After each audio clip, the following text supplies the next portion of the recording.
KR திருமண மண்டபம். எங்க உதவியாளர் கேபிஆர்னு போடுறதுக்கு பதிலாக கேஆர்பின்னு போட்டு விட்டார். அந்த மண்டபத்துக்கு கூட்டி போயிடுச்சு. எது computer, turn right, turn left, 1000 meters, reach the destination. கல்யாணம் ஜே ஜே ஜேன்னு நடந்துட்டு இருக்கு. என்னை பார்த்தோன்னா அவங்க யூனியன்டா வாடான்ட்டு கல்யாணத்தில் கூட்டு போய் எல்லாம் இது பண்ணி பேச வச்சு என் தலைமையில் மாலையெல்லாம் எடுத்து கொடுத்து எல்லாம் முடிச்சுட்டு சாப்பிட்டு வெளியில் வர்றேன். நான் போக வேண்டிய கல்யாணத்துலேருந்து எனக்கு ஃபோன் வருது. ஐயா தாலி நீ தாயா எடுத்து கொடுக்கணும், நல்ல நேரம் முடிஞ்சு 1.5 மணி நேரம் ஆகுது. கல்யாணத்துக்குண்ணா எந்த கல்யாணத்துக்கா போனேன் அப்படின்னு அவன் தான் எனக்கு டிக்கெட்லாம் போட்டு கொடுத்து எல்லா வசதியும் செஞ்சு கொடுத்தவன். ஆனால் நோகாமல் ஒருத்தன் நொங்குதுன்ட்டு போயிட்டான். தாய் மாமனுக்கு பத்திரிக்கை அனுப்புனேன். தாய் மாமன் சுரேஷுக்கு கண்டிப்பாக இந்த பத்திரிகையை பார்த்துவிட்டு நேரில் நான் அழைத்தது போல் நினைத்து கொண்டு திருமணத்திற்கு வரவும் அப்படின்னா, ஏண்டா ஒரு மாமனுக்கு பத்திரிக்கை கொடுக்கறதுக்கு உனக்கு நேரில் வர முடியல. அவன் என்ன பண்ணான் தெரியுமா? அப்போலாம் 2000 ரூபா நோட்டு இருந்துச்சு. ஒரு 15 2000 ரூபா நோட்டை வரிசையாக மேஜையில் அடுக்கி ஃபோட்டோ எடுத்து இந்த 30,000 ரூபாயை நான் நேரில் வந்து கொடுத்தது போல் நினைத்து கொண்டு திருமணத்தை நடத்தவும்.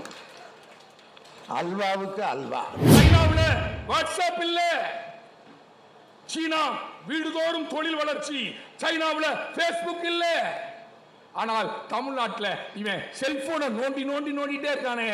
அந்த நோண்ட வீட்டுக்கு பின்னாடி மண்ணை நோண்டிருந்தா கூட 2 கிணறை உருவாக்கி இருக்கலாம். அந்த விவசாயத்திற்காவது பயன்படும். நீதிபதி தருமபுரி கூட்டத்தில் நான் பேசிட்டு இருக்கேன். லியோனி சாலை விபத்தில் அகால மரணம் அடைந்தார், போட்டு விட்டான். நான் மேடையில் பேசிட்டு இருக்கேன். கொண்டு வந்து காட்டுறாங்க போனில், சார் மேட்டரை முடிச்சிட்டாங்க சார். நான் பேசிட்டு இருக்கேன், அதையும் ஒருத்தன் போட்டு பக்கத்திலே போடுறான். மேடையில் பேசிட்டு இருக்காரு, இப்படி போட்டு ஏடான்ட்டு. திரும்ப ஒருத்தன் இன்னொரு தடவை கண்ணீர் அஞ்சலின்ட்டு என் போட்டோவுக்கு மாலையை போட்டு எல்லா விவரத்தையும் எழுதி அனுப்பிச்சிட்டான். நான் அந்த தருமபுரி கூட்டம் முடிச்சுட்டு வீட்டில் போய் உட்காந்துருக்கேன். காலையில் வெளியில் உட்காந்துருக்கேன். 2 பேர் பைக்கில் மாலையை வாங்கிட்டு வந்துட்டேன். எப்படி இருந்திருக்கேன் எனக்கு? உலகத்தில் இப்படி ஒரு பாக்கியம் யாருக்காவது கிடைச்சிருக்குமா? ஒரு இடத்துல 10 பேருக்கு லைக் போடுறோம். ஏன் போடுறோம் தெரியுமா? ஒரு பொண்ணோட போஸ்டுக்கு லைக்க போட்டுட்டு மீதி 9 பொண்ணோட போஸ்டுக்கு லைக் போடாம விட்டுட்டோம்னா அந்த 9 பொண்ணுங்களும் ஒருவேளை நம்ம அழகா இல்லையோன்னு ஏங்கி போயிடக்கூடாதுன்றதுக்காக 10 பொண்ணுங்க போஸ்டுக்கு போய் போட்டோ போடுறோம், லைக் போடுறோமே. நம்ம பிள்ளைங்க நம்ம அக்கா முன்னாடி உட்கார வச்சு பாட வச்சு அழகை காட்டுவோம்னு என் மகனை தூக்கி உட்கார வச்சு அத்தைக்கு ஒரே ஒரு பாட்டு பாடி காட்டுறா சாமி. என்ன என் புள்ள பாடலாம் பாருங்க.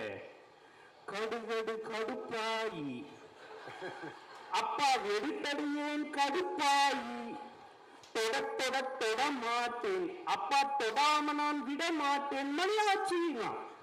அட பாவி பசங்களா, என் பிள்ளைய கெடுத்து வச்சிருக்கீங்களே. இன்னைக்கு வீட்டுக்கு போய் பாருங்க, அம்மா ஒரு மொபைலை வச்சு தடவிக்கிட்டே இருக்கு, அப்பா ஒரு மொபைலை வச்சு தடவிக்கிட்டே இருக்கான். பிள்ளைங்களுக்கு எல்லாம் இப்ப சந்தேகம் வந்துருச்சு, இவங்க 2 பேரும் சேர்ந்து நம்மள பெட்டாங்களா இல்ல டவுன்லோட் பண்ணி எடுத்தாங்களான்னு. நான் ஒண்ணு கேட்கிறேன் சார், நடுவர்களே, உங்க வீட்டுல அந்த அலெக்சா இருக்கால அந்த பொண்ணு? ஆமா, எங்க வீட்லயும் இருக்காவோ. அலெக்சாங்கிறது பொண்ணு இல்ல, மிஷின் அது. ஆனா இருக்குதா சார்? ஆமா, ஆரம்ப சாமி ஏன் பேர் வைக்கல? அலெக்சா ஏன் பொம்பளை பேர் வச்சான்? ஒரு நப்பாச, அதாவது சடாப்புனா நிறுத்துதேன்னு.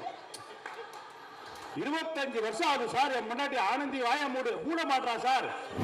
தாத்தாவுக்கும் பாட்டிக்கும் 16 பிள்ளைய எப்படித்தான் பெத்தாரோ. பகல் முழுவதும் சண்டை போட்டுக்கிட்டே தான் இருந்தாங்க. ஆனா 16 பிள்ளை எப்படி தாத்தான்னு கேட்டா எல்லாம் ஆண்டையும் பார்த்து கொடுத்ததாங்கிறாரு. ஆண்டவனா கொடுத்தாரு 16 பிள்ளைங்க. எங்க பாட்டியை கேட்டா பூரா நான் பெத்ததுரா, கடையிலே அவை வாங்க முடியும். பஞ்சம் இல்லாம வாழ்ந்திருக்காங்க. இன்னைக்கெல்லாம் ஒரு புள்ள 2 பிள்ளைக்கு படுற பாடு. செயற்கை கருத்தரித்தல் மையம். ஒரு 50 வருஷத்துக்கு முன்னாடி எங்க தாத்தா பாட்டி காலத்தில் இப்படி ஒரு ஆஸ்பத்திரி இருந்துச்சா? இல்ல. Artificial fertilization centre. கல்யாணம் முடிஞ்சு 6 மாசத்துல போய் செயற்கை கருத்தரித்தல்ல குழந்தை பெக்குது. தாயே இல்லாம வாடகை தாயில 2 பிள்ளை பெற்றிருக்கு ஒரு அம்மா. இதெல்லாம் ஒரு 50 ஆண்டுகளுக்கு முன்னாடி நடந்துச்சா? வேலூர் புத்தக திருவிழா 2024 திண்டுக்கல் லியோனி அவர்களின் தலைமையில் நடைபெற்ற பட்டிமன்ற நிகழ்வில் சமுதாயத்திற்கு பெரிதும் வழிகாட்டுவது சமூக வலைதளங்களா அல்லது புத்தகங்களா என்ற தலைப்பில் நடைபெற்றது. இதில் சமூக வலைதளங்களே என்ற தலைப்பில் கவிஞர் இனியவன் மற்றும் ஹரி பாலகிருஷ்ணன் ஆகியோர் பேசியிருந்தார்கள். இல்லை, புத்தகங்களே என்ற தலைப்பில் பேசுவதற்காக விஜயகுமார் மற்றும் கடலூர் தணிகைவேலன் ஆகியோர் இந்த பட்டிமன்றத்தில் பேசியிருந்தார்கள். இதன் முழு தொகுப்பினை இங்கே பதிவேற்றம் செய்திருக்கிறோம். நல்ல தலைப்பு எங்களுக்கு கொடுத்திருக்காங்க. சமுதாயத்திற்கு பெரிதும் வழிகாட்டுவது சமூக வலைதளங்களா புத்தகங்களா? சமூக வலைதளம்னு பேசுறதுக்கு 2 பேர். புத்தகம் பாவம் அனாதையா உட்கார்ந்துருக்கு. பாவம் புத்தகம் எப்படி இன்னைக்கு கைவிடப்பட்டு கிடக்குதோ அதே மாதிரி புத்தகத்தோட அணியும் அதே மாதிரி பாவமா கிடக்குது. சமூக வலைதளம் எப்படி கம்பீரமா இருக்கு பார்த்தீங்களா? ஒருத்தரை பாருங்க எப்படி இருக்காருன்னு. இன்னைக்கு சமூக வலைதளம் எப்படி கொழுத்து போயிருக்குங்கிறதுக்கு அணித்தலைவர் தான் எடுத்துக்காட்டு. எவ்வளவு நுட்பமா ஊடுருவிக்கிட்டு இருக்குங்கிறதுக்கு அவரோட கூட பேச வந்திருக்காரு பாருங்க ஹரி பாலகிருஷ்ணன். ஒருத்தர் பேண்ட், ஒருத்தர் வேட்டி. சமூக வலைதளம் பல வேஷத்தில் இன்னைக்கு மக்களை சென்று சேருகிறதுங்கிறதுக்கு அது ஒரு எடுத்துக்காட்டு. ரொம்ப பாவமா புத்தகம் இன்னைக்கு உட்கார்ந்துருக்கு. புத்தகம் பாவமாக என்றும் இருந்ததில்லை. ஒரு வரலாற்றின் திருப்பு முனைகள் பல புத்தகங்களால் தான் உருவாகி இருக்கின்றன என்பதை தனித்திருந்தாலும் வெற்றி பெறுவது நான் தான் அப்படிங்கிற ஒரு மகிழ்ச்சியோட உட்கார்ந்திருக்காரு புத்தகத்தோட அணியில் பேச வந்திருப்பவர். எப்படிப்பட்ட தலைப்பு பாருங்க. ஒரு காலத்தில் ஒரு செய்தியை மற்றவங்களுக்கு அறிவிக்கிறது. எப்படி அறிவிச்சாங்க? பழைய ராஜாக்களுடைய படத்தை எல்லாம் பார்த்தோம்னா மேல ஒரு பெரிய மாடை மாதிரி இருக்கும். அதுல ஒரு பெரிய ட்ரம்மை வச்சு ஒருத்தர் அடிச்சு ராஜா சொல்ல வேண்டியதை மக்களுக்கு அவர் தான் தெரிவிப்பார். திருவிளையாடல் படத்துல பார்ப்பீங்க. டக டக டக டக டக டக டகன்னு அறிவிச்சு நாட்டு மக்களுக்கு ஒரு நற்செய்தி. மன்னருக்கு ஒரு பெருத்த சந்தேகம். பெண்களின் கூந்தலுக்கு இயற்கையிலே மனம் உள்ளதா இல்லையா என்பதை யார் அந்த சந்தேகத்தை தீர்ப்பாரோ அவருக்கு 1000 பொற்காசுகள் பரிசாக வழங்கப்படும் டன் அறிவிப்பார்.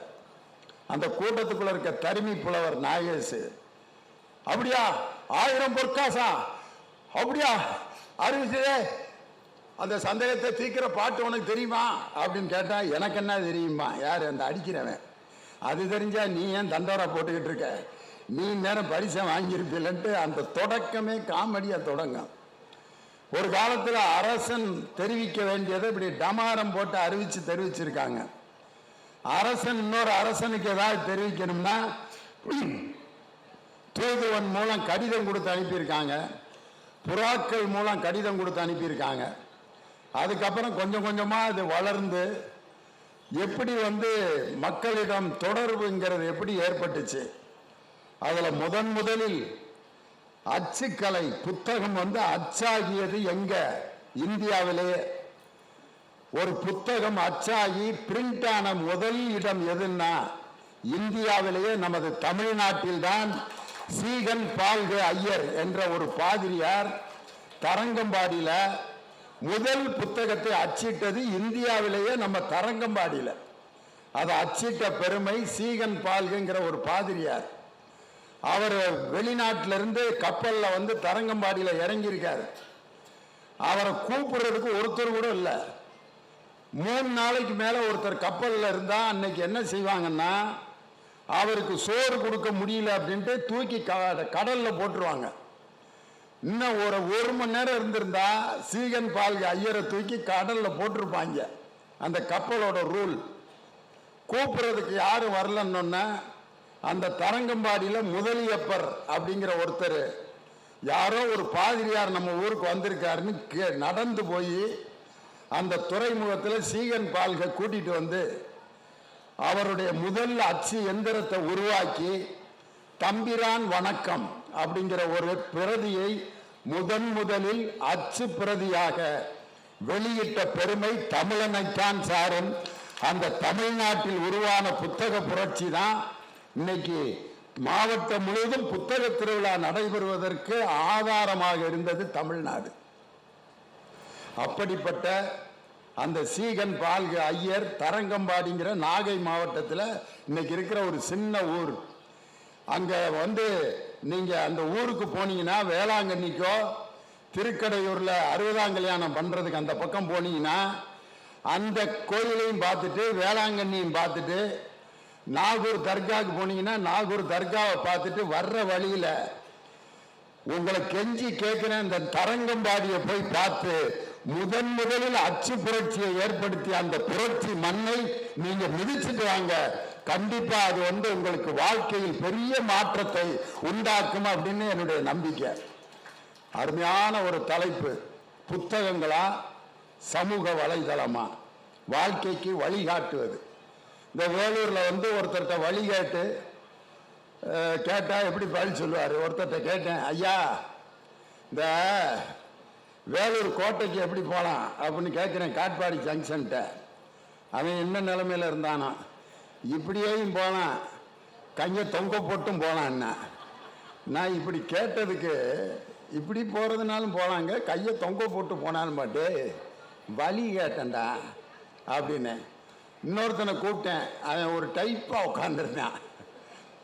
இந்த பஸ்ஸு எங்கடா போகும் அப்படின்னா ஊருக்குன்னா.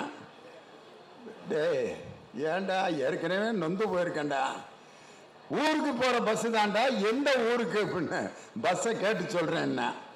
அவன் என்ன மப்பில் இருந்தான்னு தெரில, பஸ்ஸை எப்படா கேட்டு சொல்லுவேன், அப்புறம் எனக்கே தெரியாது என்கிட்ட கேட்குறேன்னா. இன்னொருத்தன் எனக்கு ஒரு வழி சொன்னான் பாருங்க, வெள்ளச்சாமி வீட்டுக்கு எப்படா போகணுன்னு கேட்டேன். நேராக போங்க, போய் வலது பக்கம் ஒரு ரோடு வரும், இடது பக்கம் ஒரு ரோடு வரும், ரெண்டுலையும் போகாத. அதை எதுக்கு அப்புறம் சொல்ற, ரெண்டுலையும் போகாத. அந்த லெஃப்ட் சைடு ஒரு சின்ன சந்து வரும், அதில் போனீங்கன்னா ஒரு பெருமாள் கோயில் வரும். அந்த பெருமாள் கோயிலை ஒரு தடவை சுற்றுனீங்கன்னா 2 ரோடு பிரியும், அதில் 2வது ரோட்டில் போங்க. ஒரு மரத்தடியில் ஒரு பெரியவர் உட்காந்துருப்பாரு, அவரை கேளுங்க வெள்ளச்சாமி வீடு எதுன்னு சொல்லுவாருங்கிறான். டே எங்க இருந்துடா எனக்குன்னே புறப்பட்டு வர்றீங்க. எனக்கு பிடிச்ச வழி சொன்னவன் யாருன்னா, ஐயா பெரியசாமி வாத்தியார் வீடு எது அப்படின்னு கேட்டேன். இந்த மாடு நடந்து போயிட்டு இருக்குல்ல, அதுக்கு நேர் வீடு தான் பெரியசாமி வாத்தியார் வீடுன்னா. நான் போறதுக்குள்ள மாடு 6 வீடு தாண்டி போயிடுச்சு. அதுக்கு நேரா இருக்க வீட்டு கதவை தட்டினா பெரியசாமின்னு ஒருத்தன் எங்க ஜென்மத்திலே கிடையாதுங்கிறான். வழி சொல்றது ஒரு இயங்கிக்கிட்டு இருக்கிற பொருளை வச்சு வழி சொல்லக்கூடாது. அதே மாதிரி இன்னைக்கு வழி கேட்க வேண்டிய வேலையே இல்லை. இன்னைக்கு தாசில்தாரு சர்க்கியூட் ஹவுஸுக்கு எப்படி வரணும்னு லொக்கேஷன் போட்டார். ஒரு பொம்பளை பிள்ளை எங்களை கூட்டிட்டு வருது, எங்க இருந்து, சத்வாச்சாரில இருந்து கூட்டிட்டு வருது. 500 meters turn right and then 100 meters turn left. We can reach the destination within 100 meters. எங்கன டிராஃபிக் அதிகமாக இருக்கு, எங்கன டிராஃபிக் கம்மியாக இருக்கு. நான் இதே மாதிரி லொக்கேஷன் போட்டு ஒரு கல்யாணத்துக்கு போனேன். கேபிஆர் திருமண மண்டபம். எங்க உதவியாளர் கேபிஆர்னு போடுறதுக்கு பதிலாக கேஆர்பின்னு போட்டு விட்டார். அந்த மண்டபத்துக்கு கூட்டி போயிடுச்சு. எது computer, turn right, turn left, turn 100 meters, turn right, you have reached the destination. கல்யாணம் ஜெயன்னு நடந்துட்டு இருக்கு. என்னை பார்த்தோன்னா அவங்க லியோனியன்டா வாடான்ட்டு கல்யாணத்தில் கூட்டு போய் எல்லாம் இது பண்ணி பேச வச்சு என் தலைமையில் மாலையெல்லாம் எடுத்து கொடுத்து எல்லாம் முடிச்சுட்டு சாப்பிட்டு வெளியில் வர்றேன். நான் போக வேண்டிய கல்யாணத்துலேருந்து எனக்கு ஃபோன் வருது, ஐயா தாலி நீதாயா எடுத்து கொடுக்கணும், நல்ல நேரம் முடிஞ்சு 1.5 மணி நேரம் ஆகுது. கல்யாணத்துக்குண்ணா எங்க கல்யாணத்துக்கா போனேன் அப்படின்னு அவன் தான் எனக்கு டிக்கெட்லாம் போட்டு கொடுத்து எல்லா வசதியும் செஞ்சு கொடுத்தவன். ஆனால் நோகாம ஒருத்தன் நொங்குதுன்ட்டு போயிட்டான். அந்த கல்யாணம் அவனுக்கு நடந்து போயிடுச்சு. காரணம் இந்த கம்ப்யூட்டர் வழிகாட்டி ஒரு எழுத்து மாற்றி போட்டேன், வேற மண்டபத்தில் போய் நான் போய் கல்யாணத்தை அட்டன் பண்ணியிருந்தேன்.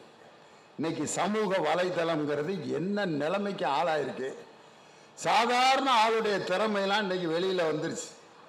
வீட்டில் நடக்கிற விஷயங்களை பெண்கள் பரிமாறுறாங்க.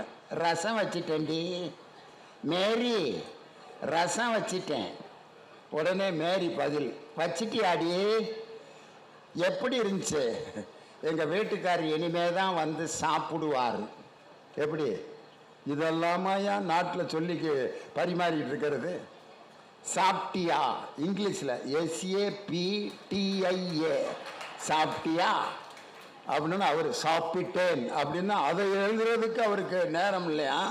இந்த இப்படி திங்கிற மாதிரி ஆக்ஷனை போடுறேன், சாப்பிட்டேன் அப்படின்ட்டு. உடனே எப்படி இருந்துச்சுன்னா அதுக்கு ஒரு பொம்மையை பாருன்ட்டு, நல்லாவே இல்லை. எழுதுறதுக்கு நேரம் இல்லை, பேசுறதுக்கு நேரம் இல்லை, பொம்மையிலே பேசிக்கிறான். ஹாப்பி பர்த்டே அப்படின்னா ஒரு கேக்கை ஒரு பொம்மை இப்படி வெட்டுது, அதுதான் பர்த்டே கிரீட்டிங்ஸ். ஒருத்தர் வந்து எனக்கு வேலை கிடச்சிருச்சுன்னு அனுப்புகிறாரு, 2 கைதட்டுறதை மட்டும் இப்படியே போடுறேன். இன்னொருத்தன் எனக்கு பையனுக்கு MBBS இடம் கிடச்சிருச்சு அப்படின்னு சொன்னோன்னே கண்ணீர் விட்டு 3 பொம்மையை போடுறேன். என்னன்னா ஓ மகனுக்கெல்லாம் கிடச்சிருக்கு பாடுறா, அவன்லாம் ஒரு மனுஷன், அவன்லாம் MBBS படிக்கிறான்ட்டு அழுது பொம்மையை போடுறான். அவன் பார்த்துட்டு ஏமா MBBS படிக்கிறதுக்கு இவன் ஏன்டா அழுகுறேன் அப்படின்ட்டு. அதை விட கொடுமை அந்த கொரோனா காலத்தில் நடந்துச்சு பாருங்க. மொபைல்லே பேசிட்டாங்க. கல்யாணத்துக்கு ஒருத்தன் கூப்பிட்ருக்கான், போக முடியல, 5 பேர் தான் போகணுன்ட்டாங்க கல்யாணத்துக்கு. தாய் மாமனுக்கு பத்திரிக்கை அனுப்புனேன்.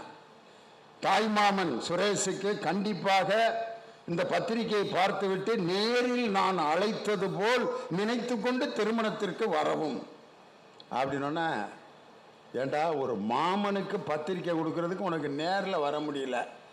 அவன் என்ன பண்ணான் தெரியுமா? அப்பெல்லாம் 2000 ரூபா நோட்டு இருந்துச்சு. ஒரு 15 2000 ரூபா நோட்டை வரிசையாக மேஜையில் அடுக்கி ஃபோட்டோ எடுத்து, இந்த 30,000 ரூபாயை நான் நேரில் வந்து கொடுத்தது போல் நினைத்து கொண்டு திருமணத்தை நடத்தவும்.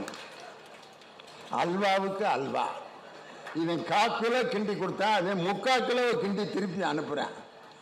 இந்த போன் வந்ததுலேருந்து எதை பரிமாறணும், எந்த விஷயத்தை சொல்லணும் சொல்லக்கூடாது விவஸ்தையே இல்லை. நான் இப்பொழுது கொடைக்கானலில் இருக்கிறேன் அப்படின்னு குடும்பமே செல்ஃபி எடுத்து போட்டோ அனுப்புறேன். ஒரு திருடன் பார்த்துட்டான், அதை கொடைக்கானலில் இருக்கீங்களா, அதில் ஸ்டேட்டஸ் வேற, I am coming only on Friday. அவன் அனுப்புகிறான்னு திங்கக்கிழமை, இன்னும் 3 நாள் வீடு பூட்டி தான் இருக்குமா, மாப்பிள்ளை கிளம்புடா அப்படின்ட்டு போய் வீட்டை தொடச்சி எடுத்துட்டான். போயிட்டு திருப்பி வர்றாங்க, வீடை பார்த்தா ஒன்றையும் காணாம். இன்னொருத்தன் திருப்பதியில் போய் போட்டோ எடுத்து, I am in Tirupati, we are coming only on Sunday அப்படின்னு குடும்பமே மொட்டை அடிச்சுட்டு வந்து வீட்டை திறக்கிறாங்க. பார்த்தா வீட்லேயும் மொட்டை. அவன் பார்க்குறான், அங்கேயும் திருப்பதி இங்கேயும் திருப்பதி ராட்டு, வீட்டையும் மொட்டை அடிச்சுட்டு போயிட்டாங்க. அங்கே மொட்டை அடிக்கும் போது இங்கே மொட்டை அடிச்சிருக்கானு, எதுக்கு ஸ்டேட்டஸ் போடுற? இன்னும் சில பேர் பார்த்தீங்கன்னா ஃபோனை சத்தமாக பேசிட்டு வர்றான் ஒருத்தன் பஸ்ஸில். ஆமாம் ஆமாம், 1 லட்சம் ரூபா எடுத்துட்டு முனியாண்டி வந்துகிட்டு இருக்கான். ஸ்டேட் பேங்க்ல இருந்து வேலூர் கோட்டை மைதானத்தை இப்பதான் கிராஸ் பண்றான். சைக்கிள்ல தான் வர்றான். முன்னால தொங்குதுல மஞ்சள் பைய, அதுல தான் 1 லட்சம் வச்சிருக்கான். வந்துகிட்டு இருக்கான். வருவானாவே முனியாண்டி? பஸ்ஸில் உட்காந்து, முனியாண்டியா வீட்டுக்கு வந்த மாதிரி தான் அப்படின்ட்டு போய் முனியாண்டியை கேப்சர் பண்ணி மஞ்சப்பையை பிச்சு எரிஞ்சிட்டு போயிடுறான். இந்த சமூக வலைதளம் நல்லதையும் செய்து கெட்டதையும் செய்து, சமூக வலைதளங்கள் இன்று வழிகாட்டுகிறது அப்படின்னு பேசுறதுக்கு 2 பேர், புத்தகங்கள் தான் வழிகாட்டுகிறதுன்னு பேசுறதுக்கு புத்தகம் மாதிரியே லேட்டாக வந்திருக்காரு பேராசிரியர் விஜயகுமார். மாப்பிள்ளை மாதிரி வந்திருக்காரு பாருங்க. அவர் போட்டிருக்க ஜிப்பா கலர் பார்த்தீங்களா? நடிகர் ராமராஜன் ஒருத்தர் இருந்தார், அவர் தான் இந்த கலரில் சட்டை போடுவார். அதுக்கு அடுத்து இந்த கலரை நேசிக்கிறது பேராசிரியர் விஜயகுமார் தான். SA கலை மற்றும் அறிவியல் கல்லூரியில் தமிழ் துறை தலைவராக பணியாற்றி கொண்டிருக்கிறார். ரொம்ப கோபமா பேசுவார். சிலருடைய பேச்சு அப்படித்தான் இருக்கும். ஆரம்பிக்கும் போதே நான் எதற்காக நான் இந்த தலைப்பை எடுத்துக் கொள்கிறேன் என்றால் அப்படிம்பார். ஏன் இவ்வளவு கோபம் அப்படிங்கிற அது அவருடைய ஃபார்முலா. அது சில பேர் பார்த்தீங்கன்னா மெதுவாக பேசுவாங்க, ஸ்லோவா.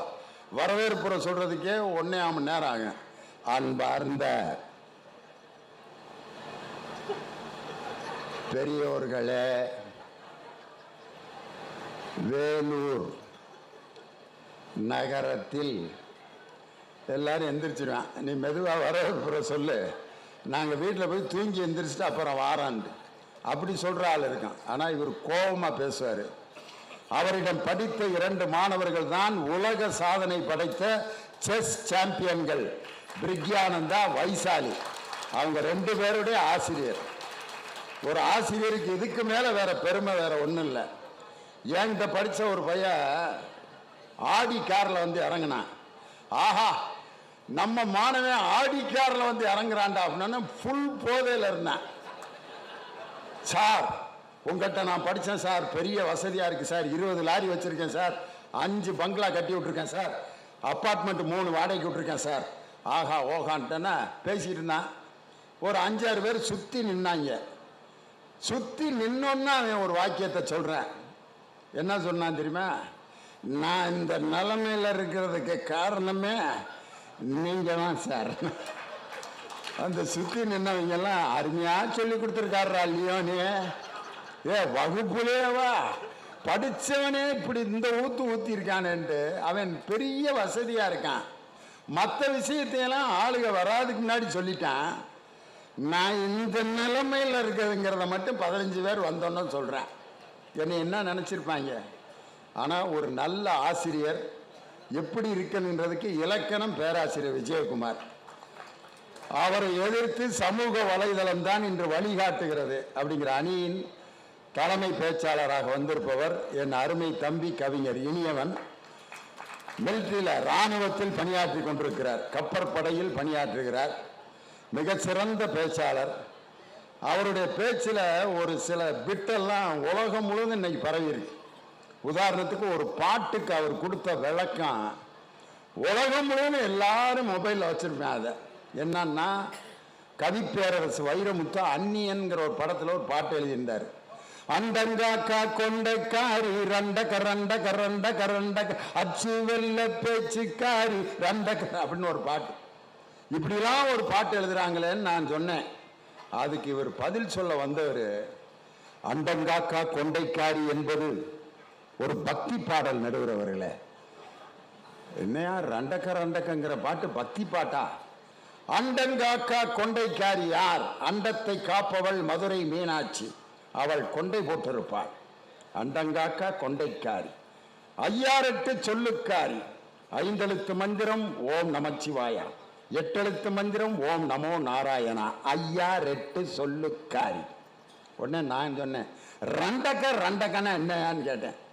அதுக்கு கொடுத்தாரு பாருங்க ஒரு அற்புதமான விளக்கம்.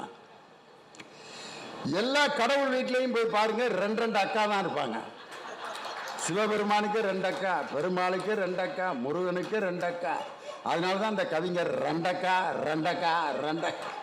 வைரமுத்து கதறி அழுதுட்டார். நான் இப்படி நினைச்சு எழுதவே இல்லடா, உங்கால் தாண்டா உலகம் முழுது இப்படி என்னை சிக்கல்ல மாட்டி விட்டுக்கிட்டு இருக்கான். அந்த பாட்டுக்கு விளக்கம் கொடுத்தது மட்டும் இல்ல, மலம பித்தா பித்தாத்து அந்த பாட்டுக்கு விளக்கம் கொடுத்தாரியா. அது மாதிரி உட்காந்து ரூம் போட்டு இது மாதிரி சிந்திச்சு மக்களுக்கு அரிய கருத்துக்களை சொல்லுவார். நல்ல சிந்தனையாளர். இது மாதிரி லொல்லு மட்டும் இல்லை, நல்ல செய்திகளையும் சொல்லுவார். இனியவன். அவரோடு பேச வந்திருக்கக்கூடிய என் அருமை தம்பி, நான் வளர்த்த பிள்ளை அப்படின்னு சொல்றதுல எனக்கு ஒரு பெரிய பெருமை. என்னன்னா, ஹைஸ்கூல் படிக்கிற காலத்திலேருந்து மிக அற்புதமாக பேசி, அவர் இதே மாதிரி பல பிட்டுகள், அவர் போடுற பிட்டுகள்லாம் பயங்கர ஃபேமஸ். கலைஞர் டிவியில் என் கூட பேசுகிறப்ப என்கிட்ட ஒரு கேள்வி கேட்டார். கேரளா பொண்ணுக்கும் தமிழ்நாட்டு பொண்ணுக்கும் என்ன வித்தியாசம் அப்படின்னு என்கிட்ட. இது ஒரு வயசானவன்கிட்ட கேட்குற கேள்வியா அப்படின்னு. சொல்லுங்க நடுவர் அவர்களே அப்படின்னு. எனக்கு தெரியல, நீயே சொல்லப்பான்னொன்னே, ஒரு அழகான பொண்ணு வந்து கோலம் போட்டா அது வந்து பூவை வச்சு கோலம் போட்டா அது கேரளா பொண்ணு, ஒரு பூவே வந்து கோலம் போட்டுச்சுன்னா அது தமிழ்நாட்டு பொண்ணு. உலகத்தில் இப்படி யாராவது சிந்திப்பானா? அந்த பிள்ளைய பூரா ரசிகர் மன்றம் ஆரம்பிச்சிருச்சுங்க. அதுக்கப்புறம் என்னால் முடிஞ்ச ஒரு விளக்கத்தை நான் சொன்னேன். தலையை குளிச்சுட்டு சடப்பின்னி பூ வச்சுட்டு வந்தால் தமிழ்நாட்டு பொண்ணு, அப்படியே விரிச்சு போட்டு வந்தால் அது கேரளா பொண்ணு. உடனே நடுவர் அவர்களே நீங்களும் ரசிச்சிருக்கீங்க பார்த்தீங்களா அப்படின்னு என்னைய ஒரு ஓட்டு ஓட்டினார். அது மாதிரி நுட்பமான விஷயங்களை எளிமையாக சொல்லக்கூடிய அருமையான தம்பி, நல்ல பேச்சாளர் ஹரிபாலகிருஷ்ணன். வழக்கறிஞருக்கு படித்து முடிச்சுட்டு இப்போ ப்ராக்டிஸ் பண்ணிகிட்டு இருக்கார். நல்ல ஒரு வழக்கறிஞராக வந்து ஹைகோர்ட்டில் ஒரு நல்ல லாயராகி மக்களினுடைய சட்ட பிரச்சனைகளை தீர்த்து வைக்கின்ற ஒரு ஜெய்பீம் கதாநாயகன் மாதிரி நீ வரணும் அப்படின்னு என்னுடைய வாழ்த்துக்கள். இந்த பக்கம் விஜயகுமார் கூட ஒருத்தர் முதல்ல இருந்து அனாதையாக உட்காந்து இப்போ தான் அவருக்கு துணை கிடச்சிருக்கு, கடலூர் தணிகை வேலன். புதிய பாடல்களை ரொம்ப அழகாக பாடி தன் கருத்துக்களுக்கு வலிமை சேர்ப்பார். அவர் ஒரு பேச்சாளர் மட்டுமல்ல, நல்ல டைரக்டர். அநீதியின் ஒரு குறும்படம் டைரக்ட் பண்ணார், ஷார்ட் ஃபில்மு. அதில் என்னுடைய மகன் தான் கதாநாயகனாக நடித்தான், லியோ சிவகுமார். நல்லா படிச்சுட்டு ஒரு பெரிய வேலையில் இருந்தான். இவர் என்னைக்கு கேமரா ஆசையை காமிச்சாரோ அதோட வேலையை எழுதி கொடுத்துட்டு இப்போ முழு நேரம் நடிகராக இருக்கேன். அழகிய கண்ணேன்னு ஒரு படம் அவன் நடித்து ஹீரோவாக வெளியாயிடுச்சு. இப்போ ராமராஜன் கூட சாமானியன் ஒரு படம் நடித்து அது இன்னும் வெகு விரைவில் அது வெளிவரப்போகுது. மாண்புமிகு பறை அப்படிங்கிற ஒரு படத்தில் ஹீரோவாக நடிச்சிட்டு இருக்கான். அதனால் என் மகனை நான் இன்ஜினியர் ஆக்கி MBA படிக்க வச்சு ஒரு பெரிய வேலையில் சேர்க்கணும்னு ஆசைப்பட்ட என்னுடைய கனவை திசை மாற்றி என் மகனை ஒரு நடிகனாக்கிய பெருமை கடலூர் தனிய வேலைத்தான் சார். அது அவன் ரொம்ப விரும்பி அந்த தொழிலை ஏற்றுக்கிட்டான். ரொம்ப சந்தோஷம். அருமையான பேச்சாளர்கள், நல்லா ரசித்து கேட்குறீங்க. ஒரு 10 சேர் காலியாக இருந்துச்சு. உடனே என் மனசு லேசாக காலி ஆயிடுச்சு. வேலூரில் லியோனிக்கு இவ்வளவுதானா அப்படின்னு. ஆனால் நான் தொடக்க உரை முடிப்பதற்குள் இந்த அரங்கமே நிறைந்திருப்பது உண்மையிலே வேலூர் மக்கள் எப்படி ரசனையில் நீங்கள் சளைத்தவர்கள் அல்லங்கிறத நிரூபித்து காட்டியிருக்கீங்க. அதனால் இப்பொழுது பட்டிமன்றத்தின் விவாதம் தொடங்குகிறது. வாழ்க்கைக்கு பெரிதும் வழிகாட்டுவது சமூக வலைதளங்களா புத்தகங்களா அப்படிங்கிற அணியில் புத்தகங்களே என்ற அணியை தொடங்கி வைத்து பேராசிரியர் விஜயகுமார் உங்கள் பலத்த கரவொலியோடு பேச மேடைக்கு வருகிறார்.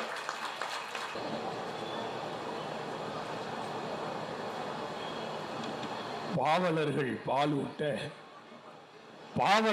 பாலூட்ட பாண்டி பழம்பதியில் காவலர்கள் தாளாட்ட கற்ற மனங்களினும் தொட்டிலேயே அன்று துயின்று மிக வளர்ந்து பட்டுப்போல் நாவசைத்து பால் மழலை சொல்லி வந்த கட்டி தமிழே, கவிதை பெருஞ்சுவையை 8 திக்கும் எழில் வளர்த்த பூமகளே, தொட்டிலே கிடந்த என்னை தொல்காப்பியன் படுத்த கட்டிலே கிடையென்ற கனிமகளே, கனிமணக்க பேசும் கற்றோர் அவையினிலே நடைபயில வந்திருக்கும் நான் உந்தன் இளைய மகன், உந்தன் பாதம் தொட்டு தொடங்குகிறேன் தூயவளே தமிழ் தாயே வாழியணி. வரலாற்று சிறப்புமிக்க இந்த வேலூர் மாநகரத்திலே புத்தக திருவிழாவினை பாங்கோடு நடாத்தி கொண்டிருக்கின்ற ஆற்றல் மிகு இம்மாவட்டத்தினுடைய ஆட்சித்தலைவர், மாவட்ட ஆட்சித்தலைவர் அலுவலகத்திலே பணியாற்றக்கூடிய உயர் அதிகாரிகள், புத்தக கண்காட்சியை நடாத்தி கொண்டிருக்கிற பெருமக்கள், அரங்கை நிறைத்திருக்கின்ற பொற்கோவிலை போலவே பொன்மனம் படைத்த பட்டிமன்ற கலாரசிக பெருமக்களே, மேடையில் அமர்ந்திருக்கிற தமிழ் சான்றோர்களே, திண்டுக்கல்னாலே 2 விஷயம் நீதிபதி அவர்களே. திண்டுக்கல்னா ஒன்னு பிரியாணி, இன்னொன்னு எங்க அண்ணன் நடுவர் லியோனி. 2 விஷயம் தான் திண்டுக்கல்னா. பயங்கரமான பஞ்சு டைலாகா இருக்குது, லியோனி பிரியாணி. அற்புதமா இன்னைக்கு ஒரு தலைப்பை கொடுத்திருக்கீங்க நீதிபதி அவர்களே. வரலாற்று சிறப்பு மிக்க வேலூர்ல ஒரு வரலாற்று சிறப்பு மிக்க தலைப்பு. மக்களுக்கு சமுதாயத்துக்கு வழிகாட்டுவது எது? சமுதாய அந்த வலைத்தளங்கள்னு சொல்லக்கூடிய அந்த மீடியாவா அல்லது புத்தகங்களா? இதுல என்ன சந்தேகம் நீதிபதி அவர்களே? வலைத்தளங்களுக்கு விழா எடுக்கிறார்களா, புத்தக திருவிழா என்று புத்தகத்துக்கு விழா எடுக்கிறார்களா என்பதை இந்த மாமன்றம் சிந்திக்க வேண்டும். புத்தகங்கள் தடம் பதிக்க செய்யும், வலைத்தளங்கள் தடம் மாறச் செய்கிறது. அதுதான் இன்றைக்கு யதார்த்தமாக இருக்கிறது. நீதிபதி அவர்களே, இது எங்க லியோ எங்க இனியவன் அண்ணாச்சிக்கு தெரியாதா? எல்லாம் தெரியும். என்ன நீதிபதி, அன்னைக்கெல்லாம் வீட்டுக்கு வந்தா தாத்தாவுக்கு மாமாவுக்கு மோர் குடுறா, காபி குடுறா அப்படின்னு, இன்னைக்கு வைஃபை குடுறா, பாஸ்வேர்டு குடுறான். காலம் மாறிடுச்சா இல்லையா? செல்போனை நோன்றான். இந்த சமூக வலைத்தளங்களிலே பொழுதுபோக்குவதற்கு செல்லலாம். நீதிபதி அவர்களே, வாழ்க்கையே அந்த செல்போன் வலைத்தளங்களிலே தொலைத்து கொண்டிருக்கின்ற இளைஞர்கள் இன்றைக்கு அதிகமாக இருக்கிறார்களா இல்லையா? சினிமாவுக்கு கூட சென்சார் போர்டு இருக்கு, சமூக வலைத்தளங்களுக்கு சென்சார் போர்டு இருக்கா? மிஸ்டர் இனியவன் ஐயா உங்களை தான் கூப்பிடுறாரு ஐயா. என்ன நீதிபதி அவர்களே, எங்க ஊர்ல எல்லாம் ஒரு பொண்ணை ஃபாலோ பண்ணாங்கன்னா அருவாள் எடுத்துருவாங்க. சமூக வலைத்தளங்களை ஒரு பொண்ணு 50,000 பேர் ஃபாலோ பண்றான். நடக்குதா இல்லையா? லைக் பண்ணுங்க, ஷேர் பண்ணுங்க, சப்ஸ்கிரைப் பண்ணுங்க. அட பாவிகளா! புத்தகங்கள், அழகா சொன்னா, புத்தகங்கள் தொட்டு பார்த்தால் காகிதம், ஆனால் தொட தொட தொட தொட அது நம் வாழ்க்கையே மாற்றி காட்டுகிற ஆயுதம் என்று சொன்னார்கள். அதுதான் புத்தகங்கள். வலைத்தளங்கள் என்ன செய்யுது? இந்த கொரோனா டைம்ல ஆளாளுக்கு கேமரா எடுத்துட்டு போயிட்டான். யூடியூப் சேனல் மாப்ள வாங்க பாத்ரூம் டூர். அட பாவிகளா! பாத்ரூம் டூர், கிச்சன் டூர், மொட்டை மாடி டூர், ஏத்த விட்டு டூர், இதுவா பண்பாடு? ஆனால் புத்தகங்கள் 33 ஆண்டு காலம் லண்டன் அருங்காட்சியகத்திலே உட்கார்ந்து காரல் மார்க்ஸ் மூலதனம் என்ற புத்தகத்தை உருவாக்கினார். உழைப்பாளிகளின், தொழிலாளர்களின் வாழ்க்கையிலே மறுமலர்ச்சி உண்டாக்கி ரஸ்கினின் கடைகளுக்கும் கடைத்தேற்றம் என்கிற புத்தகம் தான் சாதாரணமாக இருந்த மோகன்தாஸை மகாத்மாவாக மாற்றியது. ரஸ்கினின் கடையனுக்கும் கடைத்தேற்றம் என்கிற புத்தகம். நீதிபதி அவர்களே, சாதாரண திருச்சுழி வெங்கட்ரமணனை ரமண மகரிஷியாக்கியது சேக்கிழார் எழுதிய பெரிய புராணம் என்கிற புத்தகம் தான் சாதாரண வெங்கட்ரமணனை ரமண மகரிஷியாக மாற்றியது. இதெல்லாம் உங்களுக்கு தெரியாதா மிஸ்டர் இனியவன்? உங்க சமூக வலைத்தளங்கள் என்னங்க செய்யுது? செல்போனை நோண்டிக்கிட்டே இருக்கான். நான் ஒரு பையனை கேட்டேன், டேய் செல்போன்லே இருக்காதடா, செல்போனை தாண்டி ஒரு உலகம் இருக்குடா, வந்து பாடுறான். ஒரு தந்துட்டான், லிங்க் அனுப்புங்க சார் பாக்குறேன். அதுக்கும் லிங்கா? செல்போனை பல்ல தைக்கிறானோ இல்லையோ, செல்ல தைக்கிறான். அவன் செல்போனையே நோண்டிட்டு இருக்கிறானே. கடிகாரத்தை பாருங்கள், ஓடிக்கொண்டிருப்பது முள் மட்டுமில்லை, உங்களது வாழ்க்கை. தொலைபேசிக்குள்ளே தொலைந்து போகிற இளைய சமுதாயம் எப்படி முன்னேறும் என்பதுதான் எனக்கு கேள்வி. சைனாவில் வாட்ஸ்அப் இல்ல, சீனா வீடுதோறும் தொழில் வளர்ச்சி, சைனாவில் பேஸ்புக் இல்ல. ஆனால் தமிழ்நாட்டில் இவன் செல்போனை நோண்டிட்டே இருக்கானே. அந்த நோண்ட வீட்டுக்கு பின்னாடி மண்ணை நோண்டிருந்தா கூட 2 கிணறை உருவாக்கி இருக்கலாம். அந்த விவசாயத்திற்காவது பயன்படும். நீதிபதி அவர்களே, புத்தகங்களை குறை சொல்ல அவர் வந்திருக்கிறாரா? 12 வயதிலே வறுமையிலே கிடந்த மைக்கேல் ஃபாரடே, அவங்க அப்பா வறுமையில் இருக்குன்னு ஒரு கடையில சேர்த்து விட்டார். அந்த கடையில வேலை செஞ்சு வறுமையை ஓட்டிக்கிட்டு இருந்தான். ஓய்வு நேரத்தில் புத்தகங்களை படிப்பான், ஆசைப்பட்டான். நீதிபதி அவர்களே, மைக்கேல் ஃபாரடாவினுடைய உரிமையாளர் புத்தகம் பைண்டிங் பண்ற ஒர்க்க கொடுத்தார், அவருக்கு அந்த வேலையை கொடுத்தார். அந்த மைக்கேல் ஃபாரடே தான் டைனமோ என்கிற அற்புதமான ஆற்றலை கண்டுபிடித்து இந்த உலகத்துக்கு தந்தான். அது மாதிரி உங்க சமூக வலைத்தளங்கள் என்ன கத்து கொடுத்துச்சு சொல்லுங்க? என்ன சார் கத்து கொடுத்துச்சு? ரம்மியில தற்கொலையை கத்து கொடுத்துச்சு உங்க சமூக வலைத்தளம். ரம்மியில எங்க இளைஞனை டம்மி ஆக்குச்சு. விரக்தியில போய் ஒரு இளைஞன் வாட்ஸ்அப்ல போட்டான், நான் தற்கொலை பண்ணிக்கிட போறேன், நான் தற்கொலை செய்ய போகிறேன் என்று புலனத்தில் செய்தி. பதறி போய் எல்லாரும் ஏதாவது பண்ணாங்களா? மாப்பிள்ள ஹாப்பி ஜேர்னி அப்படின்னு பதில் போட்டான். தற்கொலை செய்து கொள்கிறேன் என்று சொன்னவனை கரம் பிடித்து காப்பாற்றி 10ஆம் முறை கீழே விழுந்தவனை பூமித்தாய் முத்தமிட்டு சொன்னால், பரவாயில்லை எழுந்திரு, நீதானே 9 முறை எழுந்தவன் என்ற அந்த புத்தகத்தை படித்திருந்தால் அவன் உயிர் காப்பாற்றப்பட்டிருக்கும். நீதிபதி அவர்களே, அதுதான் எங்களுடைய வாதம். உறக்கம் போயிடுச்சு சார், உடம்பார் அழியின் உயிரால் அழிவர் திடம்பட மெய்ஞானம் சேரவும் மாட்டார் உடம்பை வளர்க்கும் உபாயம் அறிந்தே உடம்பை வளர்த்தேன் உயிர் வளர்த்தேனேன்னு சொன்னாரு திருமூலர். இன்னைக்கு தூக்கம் போயிடுச்சே, வீடுகள்ல தூக்கத்தை தொலைத்த இளைய தலைமுறை இன்றைக்கு வந்து கொண்டிருக்கிறது. அதுதான் எங்களுடைய ஆதங்கம். ஆனா புத்தகம் எவ்வளவு சொல்லுது. பெண் ஏன் அடிமையானால் என்கிற புத்தகம் தான் பெண் விடுதலைக்கு பாடுபட்ட புரட்சியை ஏற்படுத்திய புத்தகம். வீட்டுல ஒரு பொம்மை வாங்கி கொடுத்தா கூட பொம்பளை பிள்ளைனா கேஸ் அடுப்பு, இரும்பு சட்டி, சிலிண்டரு, குக்கரு வாங்கி கொடுப்பான். பையனுக்கு பொம்மை வாங்கி கொடுக்கணும்னா ஏரோப்ளானு, ஹெலிகாப்டர், துப்பாக்கி வாங்கி கொடுப்பான். இல்லற கிரிக்கெட்டில் கட்டிலறைக்கும் சமையலறைக்கும் ரன்கள் எடுத்து ரணமாகி போயிருந்த பெண்ணினத்தை வாழ வைத்தது பெண் ஏன் அடிமையானார் என்கிற தந்தை பெரியாரின் புத்தகம். மிஸ்டர் இனியவர் இப்பதான் அவரு மேடையில் கொடுத்த டிஃபன் ஆனாரு. மிஸ்டர் இனியா ஒன்னு வச்சுட்டாரு. என்ன செல்போனுக்கு ஸ்கிராட்ச் கார்டு போடுறேன், செல்போனுக்கு ஸ்கிராட்ச் கார்டு போடுறிய தம்பி, உன் உயிரை காப்பாத்துறதுக்கு தலையில ஹெல்மெட் போடுறியா? அதுதான் எங்களுடைய வாதம். சமூக வலைத்தளங்கள் இன்றைக்கு சமையல் ஜோதிடம் 2024 நல மகர ராசி அவிட்ட நட்சத்திரம்.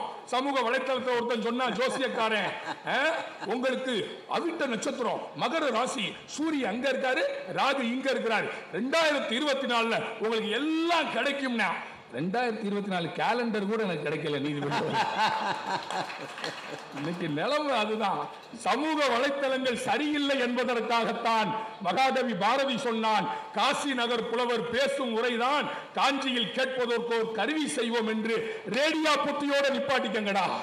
ட்விட்டர் வேணாம், பேஸ்புக் வேணாம், வாட்ஸ்அப் வேணாம், புலனம் வேண்டாம், லிங்க் வேண்டாம் சொன்னா ஏன் பாரதி சொன்னார் அழகாய், காசி நகர் புலவர் பேசும் உரை காஞ்சியில் கேட்பதற்கு கருவி செய்வோம் போதும். ஆனால் இன்றைக்கு எத்தனை எந்திரமோ அத்தனை தொந்தரவு, விவாகரத்துக்கள் அதிகமாவதற்கு சமூக வலைத்தளங்கள் காரணம். ஒரு தீ நீங்க கேள்விப்பட்டிருக்கீங்களா நீதிபதி? 2 செய்தி. தீ நீங்க கேள்விப்பட்டிருக்கீங்களா? சமூக வலைத்தளங்கள் கொண்டு தருகிற அமைதியா இயங்கிக் கொண்டிருக்கிற சமூகத்திற்கு ஆபத்தை விளைவிப்பது சமூக வலைத்தளங்கள். என்ன தீ தெரியுமா? வதந்தி. சமூக வலைத்தளங்களிலே வதந்திகள் பரவப்படுகிறது. அங்கொன்றும் இங்கொன்றும் நல்ல செய்திகள் இருக்கின்றன. அதனை பூக்கடையாக சமூக வலைத்தளங்களாக நான் எடுத்துக்கொள்கிறேன். ஆனால் 2 பூக்கடை தான் இருக்குது, அம்புட்டுமே சாக்கடையா இருக்குது மிஸ்டர் இனியவன். ஆகவே சமூக வலைத்தளங்கள் சரியில்லை. புத்தகங்கள் தான் மனிதனுக்கு முன்னேற்றத்தை தருகிறது. மனிதனுக்கு முன்னேற்றத்தை தருகிற புத்தகங்களில் தான் அற்புதமான செய்திகள் கொட்டி கிடக்கின்றன. நட்பு காலம் ஒரு புஸ்தகம் போதுங்க. ஆணும் பெண்ணும் நண்பராக இருக்கலாம் என்பதை சொல்லிக் கொடுத்த புத்தகம் கவிஞர் அறிவுமதியினுடைய நட்பு காலம் என்கிற புத்தகம். அதுல ஒரு ஆணும் பெண்ணும் நட்பாக இருக்க முடியுமா? முடியும். அதிகமான அவ்வை இல்லையா? அதிகமான் அவ்வை சங்க காலத்திலே நட்பாக இல்லையா? ஒரு நாள் செல்லலும் பல நாள் செல்லலும் பல நாள் பலரோடு செல்லினும் தலைநாள் சென்ற விருப்பினன் மாதோ என்று அவ்வை அதிகமானை புகழ்ந்து பேசி நட்போடு இருந்தால் இல்லையா? அந்த நட்பு காலத்தில் சொன்னார் எங்க அறிவுமதி, உங்கள் அம்மா அப்பாவிடம் என்னை அறிமுகப்படுத்த அழைத்து கொண்ட போது, உங்கள் அம்மா அப்பாவிடம் என்னை அறிமுகப்படுத்த அழைத்து கொண்டு போன போது எல்லா அம்மாக்களையும் போலவே பரபரப்பாய் வார்த்தை இல்லாமல் மௌனத்தில் சலனப்பட்டுக் கொண்டிருந்த அம்மாவுக்கு அழகாய் சொன்னாய் தோழி, இவன் ஒருபோதும் அம்மா உனக்கு மருமகனாக முடியாது, ஏனென்றால் இவன் நிச்சயிக்கப்பட்ட என் நண்பன் என்று சொன்னாயே. அந்த நட்பு காலம் என்கிற புத்தகம் நட்பை சொல்லுகிறது. எத்தனையோ புத்தகங்கள் நம்மை தட்டி எழுப்புகிறது. புண்பட்டவனே பண்பட்டவன் புத்தகம் சொல்லிக் கொடுத்தது. புண்பட்டவனே பண்பட்டவன் மூங்கில் துளையிடுகிற போது வலிக்கிறது என்றும் புல்லாங்குழல் வருத்தப்பட்டிருந்தால் இனிய இசையை இந்த மன்றத்துக்கு தர முடியுமா? கால்பந்திலும் காற்று, புல்லாங்குழலும் காற்று. ஆனால் கால்பந்து உதைப்படுகிறது, புல்லாங்குழல் முத்தமிடப்படுகிறது. புத்தகங்கள் முத்தமிடக்கூடியவை, சமூக வலைத்தளங்கள் எட்டி உதைக்கத்தக்கவை. வாய்ப்பிற்கு நன்றி, வருகிறேன், வணக்கம். சமூக வலைதளத்தில் நல்லது ஏதாவது பரவுதா? நல்ல விஷயத்த பேசுறவருக்கு லைக் எத்தனை வருதுன்னா 15 இல்லாட்டி 10. ஆனா ஒரு மோசமான ஒரு செய்தியை காலையில் ஒருத்தன் பரப்பிட்டான்னா 5 நிமிஷத்துல 1000 பேர் 2000 பேர் ஒரு மணி நேரத்தில் 1,00,000 பேர் பார்த்துடுறான். என்னை அப்படித்தானே கொன்னு கொலையத்தாங்க. தருமபுரி கூட்டத்தில் நான் பேசிட்டு இருக்கேன். லியோனி சாலை விபத்தில் அகால மரணம் அடைந்தார் போட்டு விட்டான். நான் மேடையில் பேசிட்டு இருக்கேன். கொண்டு வந்து காட்டுறாங்க போனில், சார் மேட்டரை முடிச்சிட்டாங்க சார். நான் பேசிட்டு இருக்கேன், அதையும் ஒருத்தன் போட்டு பக்கத்திலே போடுறான். மேடையில் பேசிட்டு இருக்காரு, இப்படி போட்டு ஏடான்ட்டு. திரும்ப ஒருத்தன் இன்னொரு தடவை கண்ணீர் அஞ்சலின்ட்டு என் போட்டோவுக்கு மாலையை போட்டு எல்லா விவரத்தையும் எழுதி அனுப்பிச்சிட்டான். நான் அந்த தருமபுரி கூட்டம் முடிச்சுட்டு வீட்டில் போய் உட்காந்துருக்கேன். காலையில் வெளியில் உட்காந்துருக்கேன். 2 பேர் பைக்கில் மாலையை வாங்கிட்டு வந்துட்டேன். எப்படி இருந்திருக்கேன் எனக்கு. உலகத்தில் இப்படி ஒரு பாக்கியம் யாருக்காவது கிடைச்சிருக்குமா? எனக்கு போட வேண்டிய மாலையை இன்னைக்கே பார்த்துட்டேன் நான். ஒருத்தன் வாங்கிட்டு வந்துட்டேன், உட்காந்துருக்காரா, ஐயோ ஃபேக் நியூஸ்ரா அப்படின்ட்டு அந்த மாலையை தூக்கி சந்துக்குள்ளே போட்டு 2 பேரும் பட்ட பாடு. என்னடா மாலை அது? இது கோயில், எங்கள் ஏரியாவில் கோயிலே கிடையாது. அது சார் இது இல்லை அப்படின்னா சொல்லுங்கடா. மொபைல் ஃபோனில் செய்தியை பார்த்து வந்தீங்களா அப்படின்ட்டு. நான் பாட்டுக்கு நிம்மதியாக பேசிகிட்டு இருக்கவனை யாராவது ஒருத்தன் இப்படி ஒரு செய்தியை பரப்பி விடுறானே. இதை புத்தகமாக செய்து இந்த அக்கிரமத்தை. கொரோனா காலத்தில் நடந்த ஒரு சம்பவம். மதுரையிலேருந்து கோயம்புத்தூருக்கு ஒரு ஸ்பெஷல் ட்ரெயின் விட்டுருக்காங்க. அப்போ ஒருத்தன் ஒரு கம்பார்ட்மெண்ட்டில் ஏறி ஒரு சீட்டில் ஒருத்தர் தான் உட்காரணும் அப்படின்னு ரூல். ஒவ்வொரு பெஞ்சிலையும் ஒவ்வொருத்தையும் படுத்திருக்கான். ஒருத்தர் ஏறி இருக்கான், எல்லா பெஞ்சிலையும் ஆள் படுத்திருந்தான். என்னடா ஒரு சீட்டை பிடிக்கணுமே, என்னடா ஐடியா பண்ணுறதுன்ட்டு இவங்களை விரட்டுறதுக்கு ஒரு ஐடியா பண்ணணுன்ட்டு அப்படின்னு ஒரு 5 தடவை தும்முனான். ஐயோயோ பெரிய கொரோனா நோயாளி வந்துட்டான்டான்ட்டு ஒரு 4 பேர் இறங்கி வேற கம்பார்ட்மெண்ட்டுக்கு ஓடிட்டான். கம்பார்ட்மெண்ட்டே காலி ஆயிடுச்சு. எதுக்குடா நம்ம கோயம்புத்தூர் போகிறதுக்கு பதிலாக சுடுகாட்டுக்கு போய் சேர்ந்துருவோம் போல இருக்குன்ட்டு கம்பார்ட்மெண்ட்டே காலி ஆயிடுச்சு. நிம்மதியாக அவன் பாட்டுக்கு படுத்து கோயம்புத்தூர் வரைக்கும் போயிடலாம்டான்ட்டு தூங்கிட்டான். காலையில் கோயம்புத்தூர் வந்துருச்சுன்னு இறங்குறேன், மதுரையிலே நிற்கிது. எது என்னன்னு முடிவு பண்ணியிருக்காங்க ரயில்வேல, தும்மல் சத்தம் கேட்கவும் இந்த கம்பார்ட்மெண்ட்ல ஒரு கொரோனா நோயாளி இருக்கான், அதனால இந்த கம்பார்ட்மெண்ட்டை மட்டும் கழட்டி விட்டுட்டு மிச்ச ட்ரெயினை பூரா ஓட்டிட்டு போயிட்டான். இந்த சுயநலம் பிடிச்ச நாய் மட்டும் அனாதைய மதுரையில் படுத்து கிடந்துச்சு. உண்மையிலேயே இந்த சமூக வலைதளம் வந்தோன்னா ஒவ்வொருத்தனும் அவனை பற்றிய செய்திகளை எல்லாத்துக்கும் தெரிவிக்கணும் அப்படின்னு சொல்லி இன்னைக்கு சட்ட மாமேதை அம்பேத்கர் அவர்கள் அவருடைய சிலையில பார்த்தீங்கன்னா கையிலே புத்தகத்தை வைத்துக் கொண்டு அவர் சிலையில் காட்சியளிப்பது எதற்காகன்னா, லண்டனில் இருக்கக்கூடிய அனைத்து புத்தகங்களையும் படித்து முடித்த ஒரு அறிஞர் யார்னா அவர்தான் நம் சட்ட மாமேதை, இந்திய அரசியலமைப்பு சட்டத்தை உருவாக்கிய அண்ணல் அம்பேத்கர். அவ்வளவு புத்தகத்தையும் படித்து இந்திய அரசியலமைப்பு சட்டத்தை தன் கைகளிலே வைத்துக் கொண்டு சிலையில் கூட நீங்கள் புத்தகத்தை படிக்க வேண்டும் என்று சொல்லிக் கொண்டிருக்கக்கூடிய அண்ணல் அம்பேத்கருடைய அந்த செய்திகளை எல்லாம் ஒரு புத்தகம் தானே நமக்கு சொல்லி கொடுக்குது. அருமையா பேசினார். இதுக்கு பதில் சொல்லணும். வாங்க, அருமை தம்பி ஹரிபாலகிருஷ்ணன் உங்கள் பலத்த கரவொலியோடு சமூக வலைதளமே அப்படிங்கிற அணிக்கு கருத்துக்களை வழங்க வருகிறார். நடுவர் அவர்களே, ஒரு பொண்ணை உலக அழகியா தேர்ந்தெடுக்கணும்னு சொன்னா 24 தகுதி இருக்குதான். சீன நாட்டு பெண்ணோட பாதம் இருக்கணும், அர்ஜென்டினா நாட்டு பெண்ணோட கழுத்து இருக்கணும், அமெரிக்க நாட்டு பெண்ணோட சிரிப்பு இருக்கணும், ஜப்பான் நாட்டு பெண்ணோட பற்கள் இருக்கணும்னு 24 தகுதி இருக்கிற பொண்ணத்தான் உலக அழகியா தேர்ந்தெடுக்கணும்னு ஒரு முறை இருக்குதான். அந்த முட்டாள்களை கொஞ்சம் வேலூர் பக்கம் கூட்டிட்டு வாங்க. ஒரு பொண்ணை உலக அழகியா தேர்ந்தெடுக்கணும்னா அது வேலூர் பொண்ணுங்களா இருந்தா உலக அழகி பட்டத்தை கொடுத்துடலாமே. ஆமா, இப்படி ஒவ்வொரு ஊர்லயும் அப்ளிகேஷன் போட்டுட்டு இருக்கிய, உனக்கு எந்த ஊர்லயாவது பொண்ணு கிடைக்கணும்ட்டு இங்க மேடையில பிட்ட போட்டுக்கிட்டு இருக்க. எங்க வேலூர் பிள்ளைங்க இந்த மாதிரி கவர்ச்சியான வார்த்தைகளுக்கெல்லாம் மயங்குற ஆளையே இல்லை. நடுவர் அவர்களே, நீங்க பாருங்க, எல்லா மேடையிலையும் 2 பக்கமும் போடியம் போட்டிருப்பாங்க, 2 பக்கமும் மைக் வச்சிருப்பாங்க. ஆனா இந்த மேடையில மட்டும் ஒரு பக்கம் போடியம் போட்டு ஒரு பக்கம் வந்து பேசணும்னு சொல்றாங்க. ஏன் தெரியுமா?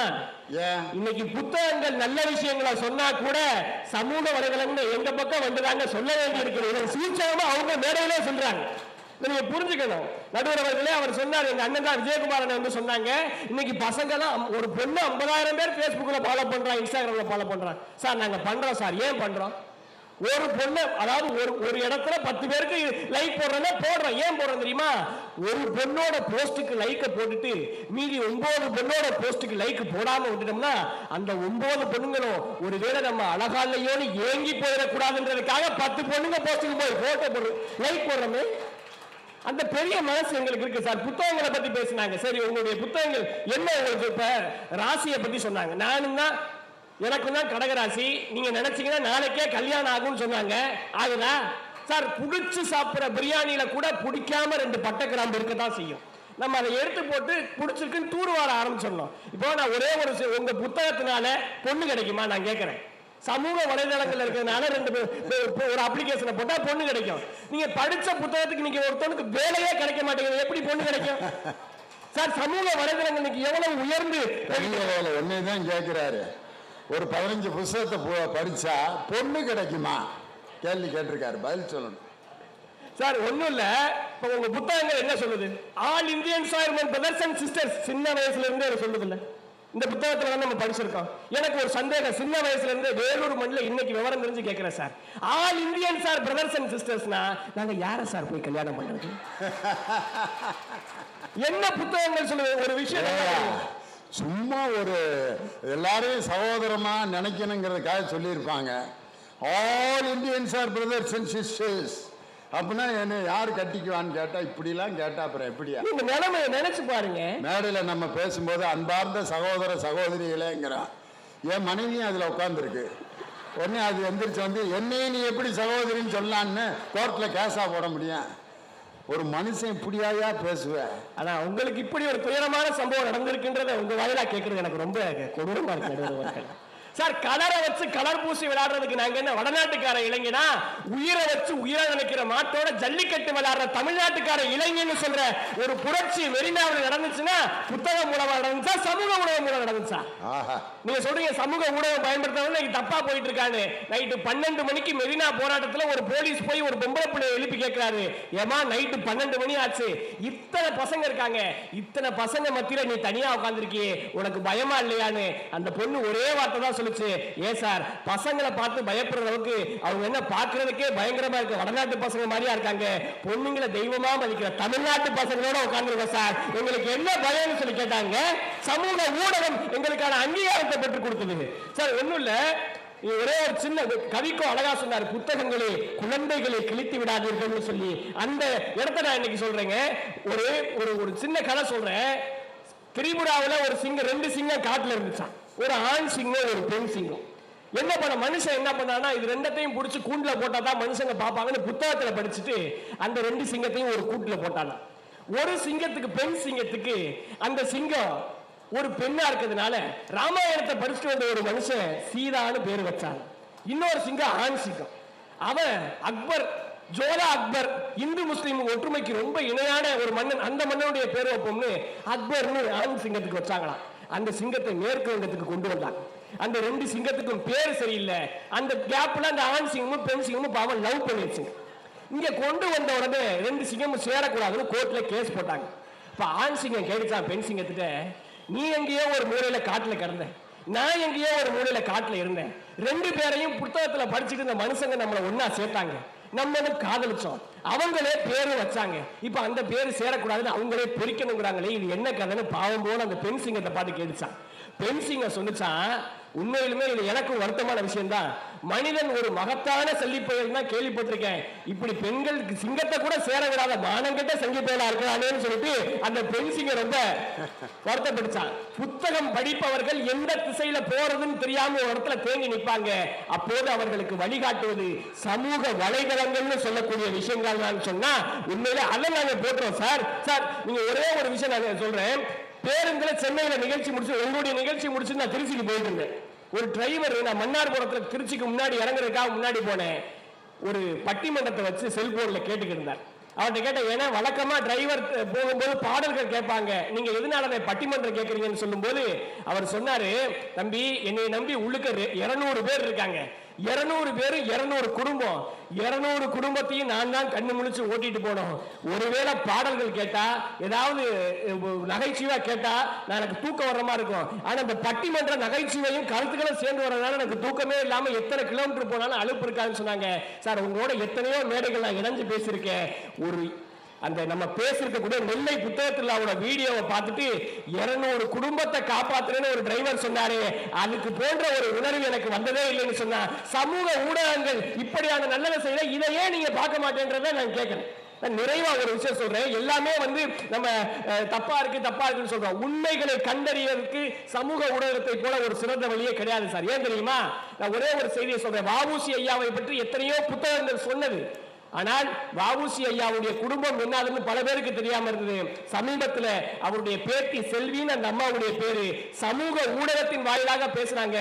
நான் தான் வ.உ.சி. அவருடைய பேட்டி, என்னுடைய தாத்தா தான் இந்த விடுதலைக்காக போராடின வ.உ.சி. ஐயா, எனக்கு என்ன ஆச்சுன்னே தெரியல, நான் இறந்து போயிட்டேன்னு கூட பல பேர் பேசிட்டு இருக்காங்க. ஆனா உண்மை என்னன்னா, நான் படிச்சேன் முடிச்சேன், நம்முடைய முதலமைச்சராக இருந்த ஐயா முன்னாள் முதல்வர் கலைஞர் ஐயாவை போய் சந்திச்சேன்.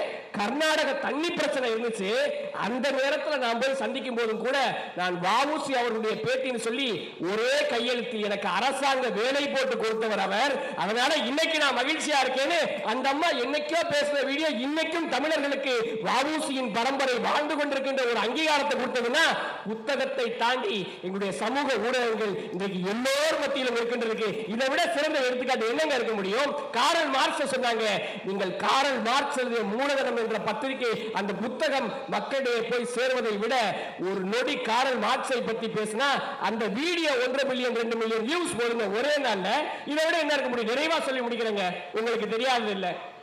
அத்தி பலாமரம் பூப்பதில்லை, அரேபியாவில் நதிகள் இல்லை, அண்டார்டிகாவில் மரங்கள் இல்லை, இந்தியாவில் எரிமலை இல்லை, சிங்கப்பூரில் காகங்கள் இல்லை, சிங்கமும் புலியும் ஒரே காட்டில் வாழ்வதில்லை, யானையின் தும்பிக்கையில் எலும்புகள் இல்லை, ஆமையின் வாய்க்குள் பற்கள் இல்லை, நட்சத்திர மீனுக்கு மூளை இல்லை, நண்டுக்கு தலையே இல்லை, சமூக வலைதளங்கள் இல்லாமல் அடுத்த தலைமுறை இல்லை, சமூக வலைதளங்களை யோசிக்காதவர்களுக்கு அறிவே இல்லை என்று சொல்லி பேச வாய்ப்பு கொடுத்த இந்த மண்ணுக்கும் மக்களுக்கும் நெஞ்சார்ந்த நன்றிகளை சொல்லி விடைபெறுகிறேன். நன்றி, வணக்கம். அருமையா பேசினேன். ஆனா வேலூர் பிள்ளைங்களுக்கு ஒரு ஐஸை போட்டு என்னமோ ஒவ்வொரு ஊர்லயும் இப்படித்தான் சொல்றாரு. இந்த ஊர் பெண்களை போல நான் உலகத்திலேயே பார்த்ததில்லை. உனக்கு நல்ல பொண்ணு கிடைக்கும், ஏன் பதற? அதனால எல்லா இடத்துலையும் இப்படி அப்ளிகேஷன் போட்டுக்கிட்டு இருக்காரு. நாங்கெல்லாம் இப்படி அப்ளிகேஷன் போட்டோம், ஏண்டா இனியவா ஏதோ பார்த்தாங்க, கட்டி வச்சாங்க, ஒன்று பார்க்க வர்றப்ப நல்லா தான் இருந்துச்சுங்க. அடே அப்பா, அந்த பொண்ணு பார்க்குறப்ப வர்ற நடிப்புகளை நீங்கள் பார்க்கணுமே. குனிஞ்சதெல்லாம் நிம்மராதுங்க, வணக்கம் சொல்ல, காப்பி கொடுமா, பாப்பா உன் பேர் என்ன? லட்சுன்னு எப்படி பேர் வைப்பாங்க? லட்சுமிங்க கூச்சத்தில் சொல்றதுக்கு பயப்படுது. அப்படி இப்படி பயப்படுற பிள்ளைய ஒரு 3 நாளைக்கு முன்னாடி கொலா சண்டையில் பாருங்களேன். அண்ணா என்ன அப்படி இருக்கிறது. பொண்ணு பார்க்க வர்றப்போ ஒண்ணுமே தெரியாத மாதிரி. பெண்கள் தான் இப்படி நடிக்கிறாங்கன்னா, ஆம்பளை நடிக்கிற நடிப்பு இருக்க அவருக்கு பார்த்தீங்கன்னா அந்த மாப்பிள்ளைய ரொம்ப நல்ல மாதிரியே உட்காந்துருப்பாங்க. பார்த்துருக்கீங்களா? அந்த சின்ன பிள்ளைகளெல்லாம் தூக்கி தூக்கி மடியில் வைப்பாங்க. பாப்பா, பொண்ணு உனக்கு என்ன வேணும்? எனக்கு பொண்ணு சித்தி. அப்போ நான் உனக்கு சித்தப்பா. உடனே பொண்ணு வீட்டுக்காரங்க பார்க்குறாங்க, சின்ன பிள்ளைங்க மேலேயே இவ்வளோ பாசமாக இருக்கானே, நம்ம பிள்ளைய எப்படி வச்சு பாதுகாப்பான்? ஏமாத்திட்டானா முதல் நடிப்பில். காஃபி டீ சாப்பிடுங்க மாப்பிள்ள, காஃபி டீலாம் நமக்கு பழக்கமே இல்லை அப்படின்னா குவார்டர் ராவை அடிப்பான். பொண்ணு வீட்டில் பீலா விடுறாங்க, காஃபி டீலாம் நமக்கு பழக்கமே இல்லைன்னு. காராச்சேவை திங்க தெரியாத மாதிரியே திம்பாங்க. இந்த ஒன்று எடுத்து அவனை பார்த்தீங்கன்னா மக்கான் பேடை 5 வாங்கி இளம்ப பழம் திங்கிற மாதிரி தின்னுட்டு இருப்பான். ஆனால் பொண்ணு வீட்டில் ஆழ்த்த கொடுக்குறான். அது மாதிரி இந்த மாதிரி செய்திகள்லாம் டக்கு டக்கு டக்குன்னு சமூக வலைதளத்தில் இன்னைக்கு பரவுது. நம்ம என்ன பாட்டை கேட்கணும்னு நினைக்கிறோமோ டக்குன்னு ஆன் பண்ணி உடனே கேட்டுறலாம். காலையில் ஒரு நல்ல பாட்டை கேட்டு போனேன் அப்படின்னா விடுதலை படத்துல இளையராஜா பாட்டு, வழி நடுக காட்டு மல்லி யாரும் அது என்ன பாட்டை வேணாலும் கேட்கலாம். வழி நடுக காட்டு மல்லி. அதுக்கு அடுத்து உள்ளம் உருகுதையா, உடனே முருகன் பாட்டை பாடுது. உள்ளம் உருகுதையா முருகா, அலெக்சா ஸ்டாப் அப்படின்ட்டு ராவெல்லாம் ராங்காகுது அப்படின்னா ராவெல்லாம் ராங்காகுது தீப்பிடிக்க ராவு ராவு ராவெல்லாம் பிரியாவுது தீப்பிடிக்க ராவு அச்சத்தை தொல்லச்சா மிச்சத்தை குறைச்சா நூக்காவல்லையா நூக்கா. அதே உள்ள முருகுதையா பாடினா அதே மிஷினு நூக்காவலையாவும் பாடுது. நமக்கு என்ன பாட்டு வேணாலும் உடனே கேட்டுக்கிடலாம். இந்த வசதி என்னைக்காவது உண்டா? நான்லாம் சின்ன பையனா இருக்கும்போது ஒரு பாட்டு கேட்கறதுக்கு அந்த மைசெட்டுக்காரனுக்கு பீடி வாங்கி கொடுத்து வெத்தலை வாங்கி கொடுத்து அவன் சொல்ற வேலையெல்லாம் செஞ்சு குடியிருந்த கோயிலில் அந்த பாட்டு எம்ஜிஆர் பாட்டை போடினேன், படகோட்டியில் அந்த பாட்டை போடினேன். என்ன பாடுறா, என்ன பாட்டு, நான் ஒரு குழந்தை. உடனே அவர் ரெக்கார்ட் பிளேயர் எடுத்து பெரிய நம்ம கலெக்டரை விட பெரிய ஆள் மாதிரி அவர் ரோசிய கூட, நான் ஒரு குழந்தை நீ ஒரு குழந்தை ஒருவர் மடியிலே ஒருவரடி நாளொரு மேனி பொழுதொரு வண்ணம் ஒருவர் மனதிலே ஒருவரடி. இந்த பாட்டை கேட்கறதுக்கு அவனுக்கு அப்படி பியூன் வேலை பார்த்தேன். ஆனா இன்னைக்கு அலெக்சால சொன்னா 5 நிமிஷத்துல பாட்டு டக்கு டக்கு டக்கு டக்குன்னு மாறுது. அன்னைக்கு இந்த ஊரினுடைய பெருமையை நிலைநாட்டி கொண்டிருக்க திருமுருக கிருபானந்த வாரியாருடைய அவருடைய பேச்சில் ஒரு நகைச்சுவை பிட் எடுத்து போடுறான் ஒருத்தன். ஐயா ஒரு மேடல சொல்றார், முருகனின் தனிப்பெரும் கருணையினாலே என்பது நான் முருகன் ஞான பண்டிதன் கடத்தேங்காயை எடுத்து வழிப்பிள்ளையாருக்கு உட. இதை யாராவது உடனே இங்கிலீஷ்ல சொல்ல முடியுமா? உடனே யாராவது இங்கிலீஷ்ல சொல்லுங்க பாப்போம். ஆனா வாரியார் சொன்னார், ஷாப் கோகனட்டை டுக்கு வே பிள்ளையாருக்கு டக்கு. ஷாப்பு கோகனட்னா கடத்தேங்காய், வே பிள்ளையார்னா வழி பிள்ளையார், டுக்குனா எடுக்கிறது, டக்குனா உடைக்கிறது. ஐயாவுக்கு அப்படி கைதட்டினாங்க. ஐயா இதே மாதிரிதான் மேடையில் பேசிட்டு இருக்காரு. அப்போ ஒருத்தர்கிட்ட கூட்டத்தில் இருக்கவங்கள்ட்ட கேள்வியெல்லாம் கேட்பாரு, டேய் முருகனுடைய அப்பா யாரா அப்படின்னு இருக்காரு. ஒரு சின்ன பையன் எந்திரிச்சு, அவன் திருவிளையாடல் படம் அப்பதான் பார்த்துருக்கான், சிவாஜி அப்படின்ட்டான். முருகனுடைய அப்பா சிவாஜி கணேசனா? உடனே அவங்க அப்பா அவனை அடிக்கிறாரு, குடும்ப மானத்தையே வாங்கிட்ட, முருகனுடைய அப்பா சிவாஜியாடா, பிரபுவோட அப்பாடா சிவாஜி அப்படின்ட்டு மண்டல தட்டியிருக்காரு. அதுக்கு கிருபானந்த வாரியார், அடிக்காதீங்க, அவன் கரெக்டா தானே சொல்லியிருக்கான். காந்தியை காந்திஜின்னு சொல்றோமோ நேருவை நேருஜின்னு சொல்றது இல்லையோ, அதே மாதிரி முருகனுடைய அப்பா பேர் சிவா, ஜி சேர்த்து சிவாஜின்ட்டான், அவன் கரெக்டா தானே சொல்லியிருக்கான். அந்த பழைய வாரியாரை கொண்டாடிட்டான் தெய்வம் யான்ட்டு. இது மாதிரி கந்த புராணத்தை திருவிளையாடல் புராணம் பேசுறதுக்கு முன்னாடி மக்களோட இப்படி ஐக்கியமாயிருவார் வாரியார். தொட்டனை தூரும் அனற்கேணி மாந்தருக்கு கற்றனை தூரும் அறிவு. இதை உடனே இங்கிலீஷ்ல சொல்ல முடியுமா? வாரியார் சொல்வார், டச்சால் ஊரும் சாண்டுவெல் பீப்புளுக்கு ஸ்டடியால் ஊரும் நாலேஜ். டச்சு ஆள் ஊரும் தொட்டு அனைத்து ஊரும் சேண்டு வெல்லு மணல் கேணி பீப்புளுக்கு மாந்தருக்கு ஸ்டடி ஆள் ஊரும் கற்று அனைத்து ஊரும் நாலேஜ் அறிவு. முடிஞ்சா? எப்படி டிரான்ஸ்லேஷன் பாருங்க. இந்த மாதிரி விஷயங்கள்லாம் சமூக வலைதளத்தில் நிறைய நமக்கு அனுப்பிக்கிட்டே இருக்கான்.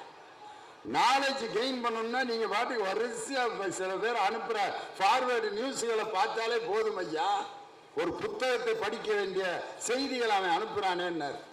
அதுக்கு பதில் சொல்லணும், வாங்க கடலூர் தனியவன் நல்ல பாடல்களோடு உங்களை சந்திக்க உங்கள் பலத்த கரவழியோடு வருகிறார். வாப்பா.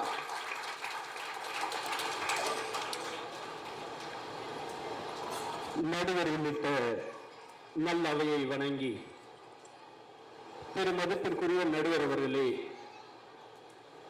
அன்பு தம்பி ஹரிபாலகிருஷ்ணன் அவர்கள் எங்க அணியை பார்த்து ஒரு அற்புதமான கேள்வியை வச்சார். புக்கு படிச்சா பொண்ணு கிடைக்குமா, சோசியல் மீடியாவில் 4 அக்கௌண்ட் வச்சிருந்தா பொண்ணு கிடைக்கும் அப்படின்னு சொன்னார். ஹரிபாலகிருஷ்ணன் அவர்களே, நாங்க சொல்லிக்கிறது என்னன்னா, புக்கு படிச்சா பொண்ணு கிடைக்காது, புக்கு படிச்சா வேலை கிடைக்கும், வேலை கிடைச்சா பொண்ணு கிடைக்கும். அதெல்லாம் ஸ்டெப் பை ஸ்டெப்பா போட.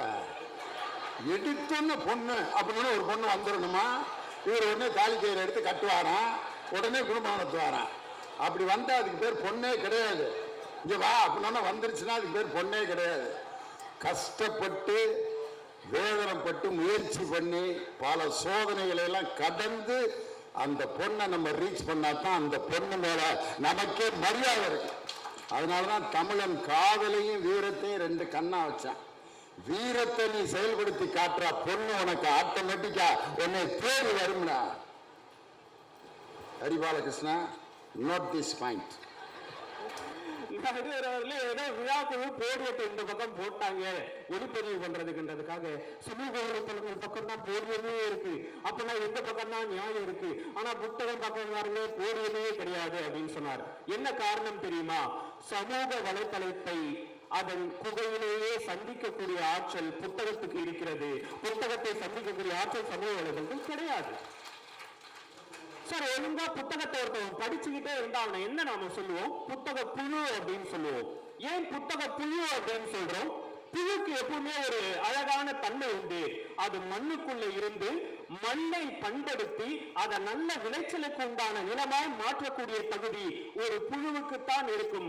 அதை போல மண்ணை வளப்படுத்துவது அந்த புழு என்றால், புத்தகத்திலேயே ஒருவன் மூழ்கி இருந்தால் அவன் மனதை அது வலுப்படுத்தும் என்கிற காரணத்தினால்தான் புத்தக புழு அப்படின்னு சொன்னாங்க.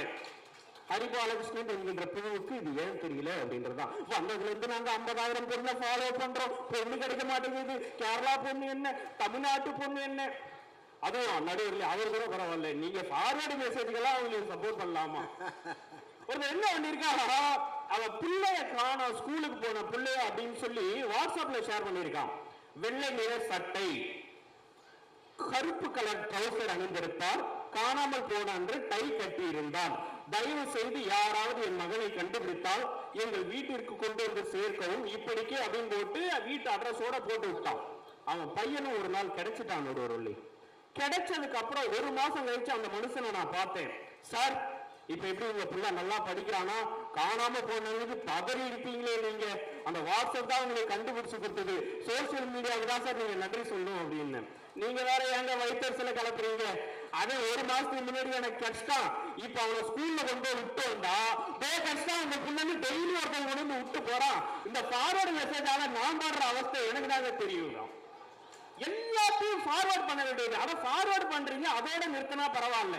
இத 10 பேருக்கு ஃபார்வர்ட் பண்ணா ஒரு குடும்பத்துல யாருமே விலக மாட்டாங்கிறான். இத ஃபார்வர்ட் பண்ணா உங்க அம்மா மேல உனக்கு பாசம் இருக்குன்றான். உண்மையான தெய்வ பக்தி இருந்தா ஷேர் பண்ணுன்றான்.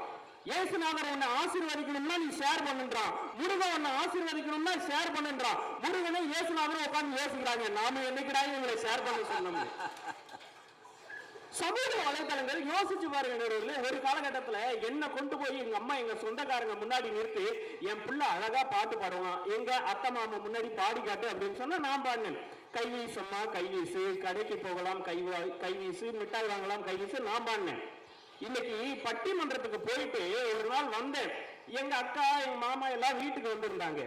நம்ம சொந்தக்காரங்க முன்னாடி நம்ம அம்மா பாட வச்சு அழகு பார்த்தாங்களே, நம்ம பிள்ளைய நம்ம அக்கா முன்னாடி உட்கார வச்சு பாட வச்சு அழகு காட்டுவோம்னு என் மகனை தூக்கி உட்கார வச்சு அத்தைக்கு ஒரே ஒரு பாட்டு பாடி காட்டுறா சாமின்னு என் பிள்ளை பாடலாம் பாருங்க. கடுகடு கடுப்பாயி அப்பா வெடித்தடியேன் கடுப்பாயி தொட தொட தொட மாட்டேன் அப்பா தொடாம நான் விட மாட்டேன் மணியாச்சு. அட பாவி பசங்களா, என் பிள்ளைய கெடுத்து வச்சிருக்கீங்களே. இன்னைக்கு வீட்டுக்கு போய் பாருங்க, அம்மா ஒரு மொபைலை வச்சு தடவிக்கிட்டே இருக்கு, அப்பா ஒரு மொபைலை வச்சு தடவிக்கிட்டே இருக்கான். பிள்ளைங்களுக்கு எல்லாம் இப்ப சந்தேகம் வந்துருச்சு, இவங்க 2 பேரும் சேர்ந்து நம்மள பெட்டாங்களா இல்ல டவுன்லோட் பண்ணி எடுத்தாங்களான்னு. சார் சோசியல் மீடியா நீங்க யோசிச்சு பாருங்க. ஒரு காலகட்டத்துல எப்படி வீட்டுல இருக்கிறீங்களா, உங்களுக்கு பேங்க்ல அக்கவுண்ட் இருக்கா, நல்லா இருக்கிறீங்களான்னு கேட்ட காலகட்டம் போய் Facebookல அக்கவுண்ட் இருக்கா, வாட்ஸ்அப்ல அக்கவுண்ட் இருக்கா, அந்த அக்கவுண்ட் வச்சுக்கிட்டு என்னடா பண்ண போறீங்க நீங்க? யோசிச்சு பேசணுமா இல்லையா? நடுவர் அவர்களே, இப்ப எனக்கு ஒரு நாள் Facebookல ஒரு ரெக்வஸ்ட் வந்தது. அற்புதமான ரெக்வஸ்ட். பேர் பாருங்க, நல்லா கேட்டுங்க. பேர் பாருங்க, Priya Sweety, age 18. Priya Sweety, age 18. கரெக்டா போட்டிருக்கா? அதுக்கு கீழே லைக்ஸ் போட்டா அவங்க ஆக்டர்ஸ் பேரு, ஹீரோயின் பேரு, எனக்கு இந்த பாட்டு பிடிக்கும், அந்த படம் பிடிக்கும் எல்லாம் போட்டு இருந்துச்சு. இந்த ரெக்வஸ்டுக்கு நாம அக்செப்ட் கொடுக்கலாமா வேணாமான்னு பாக்குறேன். அந்த பிரியா ஸ்வீட்டுக்கு கீழே போட்டிருக்குது கவர்மெண்ட் பாய்ஸ் ஹை ஸ்கூல். அட பாவிகளா, ஃபேக் ஐடியா ஆரம்பிச்சு ரெக்வஸ்டா அனுப்பிக்கிட்டு இதுல இந்த 50,000 குரூப்ல ஒரு 25,000 குரூப் ஃபேக் ஐடி குரூப் தான். ஏதாவது நல்ல விஷயங்களை சொல்லி தராங்களா? நீங்க யோசிச்சு பாருங்க. தேன்மொழி கேக் சாப்பிட்டால், நடுவர் அவர்களே, தேன்மொழி கேக் சாப்பிட்டால் அப்படின்னு டிவியில வருது, சோசியல் மீடியால வருது. தேன்மொழி கேக் சாப்பிடுறத நீங்க பாக்குறீங்க, உங்களுக்கு என்ன தோணும்? சாப்பிட்டு போகுது, நல்லா சாப்பிடுது, நல்ல கேக்கா இருக்கு, நல்லா இருந்துச்சுன்னா நம்மளும் வாங்கி சாப்பிடுவோம்னு நினைப்பான். நடுவர்களே, சோசியல் மீடியாவுக்கும் புத்தகத்துக்கும் இருக்கிற வித்தியாசமே இதுதான். தேன்மொழி கேக் சாப்பிட்றா அப்படின்னு சோசியல் மீடியாவில் ஒரு படத்தோட ஒரு பொண்ணு கேக் சாப்பிட்ற மாதிரி வந்துச்சுன்னா அது அதோட முடிஞ்சிருச்சு. ஆனால் நீங்கள் ஒரு புத்தகத்தை எடுக்கிறீங்க, தேன்மொழி கேக் சாப்பிட்டால் அப்படின்னு அதுல எழுதி இருக்கு. அதை நீங்க படிக்கும் போது உங்களுடைய மூளை என்ன செய்யும்? தேன்மொழி அப்படின்ற அந்த பொண்ணுக்கு அழகான ஒரு உருவத்தை கொடுக்கும். அந்த கேக் என்ன கேக்கா இருக்கணும் அப்படின்றத உங்க மூளை டிசைன் பண்ணும். அவள் எவ்வளவு அழகா சாப்பிடுறா அப்படின்றது உங்க மூளை முடிவு செய்யும். அவள் அமர்ந்து இருக்கின்ற இடம் கோயிலா, வீடா, ஒரு பார்க்கா அப்படின்றத உங்க மூளை முடிவு செய்யும். சோசியல் மீடியா உங்களுடைய அறிவை மழுங்க செய்கிறது. உங்கள் கற்பனைக்கு அழகான வண்ணத்தை கொடுப்பது புத்தகத்தினுடைய வழி. யோசிச்சு பார்க்கணுமா இல்லையா சார்? ஒரு காலகட்டத்தில் சிறுவர் மலர்னு ஒரு புத்தகம் வரும் சார். 6 வித்தியாசம் கண்டுபிடிங்கள் அதுல இருக்கும். ஒருத்தவங்க பேக் மாட்டி இருப்பாங்க, பேக்ல ஒரு கோடு போட்டிருக்கும், செப்பல் ஒரு காலில் போட்டிருப்பாங்க, ஒரு காலில் போட்டிருக்க மாட்டாங்க, ஒரு தலையில இந்த பக்கம் ரிப்பன் கட்டி இருப்பாங்க, இந்த பக்கம் ரிப்பன் கட்டி இருக்க மாட்டாங்க. இது புத்தகத்தில் நம்மள அறிவை விரிவு செஞ்சு நம்ம அதை எவ்வளவு அழகா அந்த டிஃபரன்ஸ் இருக்குன்னு கண்டுபிடிச்சோம். இது புத்தகம் செஞ்சது. இன்னைக்கு சோசியல் மீடியால போய் பாருங்க, அதுல ஒரு பொண்ணு ஒரு போட்டோ போட்டிருக்குது. அதே பொண்ணு நீங்க நேர்ல பாருங்க, 6 வித்தியாசம் இல்ல, நடுவில் 60,000 வித்தியாசம் கண்டுபிடிக்கலாம். பூரா ஆப்பிள், பியூட்டி ஆப்பிள், அந்த ஆப்பிள், இந்த ஆப்பிள் யூஸ் பண்ணி நிஜத்துக்கும் நிழலுக்குமான வித்தியாசத்தை மிகப்பெரிய அளவில் மாத்திட்டு இருக்கு இந்த சோசியல் மீடியா அப்படின்றதான் என்னுடைய கருத்து. புத்தகம் என்னங்க சொல்லி கொடுத்தது நமக்கு? சாதிகள் இல்லையடி பாப்பா அப்படின்னு சொல்லி கொடுத்தது புத்தகம். ஆனா இன்னைக்கு Facebookல போய் பாருங்க, என் ஜாதியை சேர்ந்தவங்க எல்லாம் இதை லைக் பண்ணுங்க, என் ஜாதியை சேர்ந்தவங்க எல்லாம் இந்த குரூப்ல சேருங்க. ஒரு புத்தகத்தில் அழகா எழுதியிருந்தா, எவ்வளவு அழகா எழுதியிருந்தான் தெரியுமா? உன்னுடைய சாதியை சார்ந்தவன் மட்டும்தான் இந்த ஆடையை உற்பத்தி செய்து நீ அணிய வேண்டும் என்றால் நீ நிர்வாணமாகத்தான் தெரிய வேண்டும். உன்னுடைய சாதி மட்டும்தான் இந்த உணவை உற்பத்தி செய்ய வேண்டும் என்றால் நீ பட்டினி கிடந்து சாக வேண்டும். உன்னுடைய சாதியை சேர்ந்தவன் மட்டும்தான் வாகனத்தை ஓட்ட வேண்டும் என்றால் நீ நடந்துதான் செல்ல வேண்டும். நடந்து செல்ல மாட்டேன், நான் பறந்து செல்லுவேன், என் சாதியை சார்ந்தவன் மட்டும்தான் விமானத்தை ஓட்ட வேண்டும் என்று நீ விரும்பிவிட்டால் அங்கிருந்து நீங்கள் எல்லாம் குதித்து சாகத்தான் வேண்டும் என்று அந்த புத்தகத்தில் எழுதியது. சரி, ஒரு புத்தகம் நம்ம அறிவை கூர்மையாக்கும் வேலையை செய்து, ஆனா இந்த சோசியல் மீடியா ஏதாவது ஒரு விஷயத்தை செய்தா, நீங்க சோசியல் மீடியால போய் ஒரு விஷயத்துல இந்த சேர் எனக்கு பிடிச்சிருக்குன்னு ஒரு லைக் போட்டீங்கன்னு வச்சுக்க, Facebookல அதே சேர் வந்து நிற்கும், இன்ஸ்டாகிராம்ல போனீங்கன்னா அதே சேர் வந்து நிற்கும், யூடியூப போய் ஓபன் பண்ணுங்க சேர் விற்கிற கடையா வந்திருக்கும். நமக்கு தெரியாமல் நம்முடைய தகவல்களை திருடுகின்ற இடம் இந்த சோசியல் மீடியா. ஆனால் புத்தகங்கள் தொலைந்து போன உறவுகளை எல்லாம் சேர்த்து கொடுக்கின்ற இடம் அப்படின்றதுதான் எங்களுடைய கருத்து. ஆனா உண்மையா சொல்றேன், சோசியல் மீடியாவில் இருந்தா கூட இருந்துங்க, ஆனா இந்த லவ் பண்றவங்க கூட மட்டும் ஃப்ரெண்டா இருந்துறாரு. காலங்காத்தாலும் எழுந்திருச்சு அந்த போனை தொட்டோம்னா ஸ்டேட்டஸ்ல ட்ரெயின் விடுறாங்க நடுவர்களே. கிளிக் பண்ணோம்னு வச்சுங்க கரெக்டா வரும். ஆசையும் நேர் வச்சதுக்கு அடிச்சாடி அடிக்கலையே. காலங்காத்தால 5 மணிக்கு இங்க ஏண்டா இந்த அடி அடிக்கிற?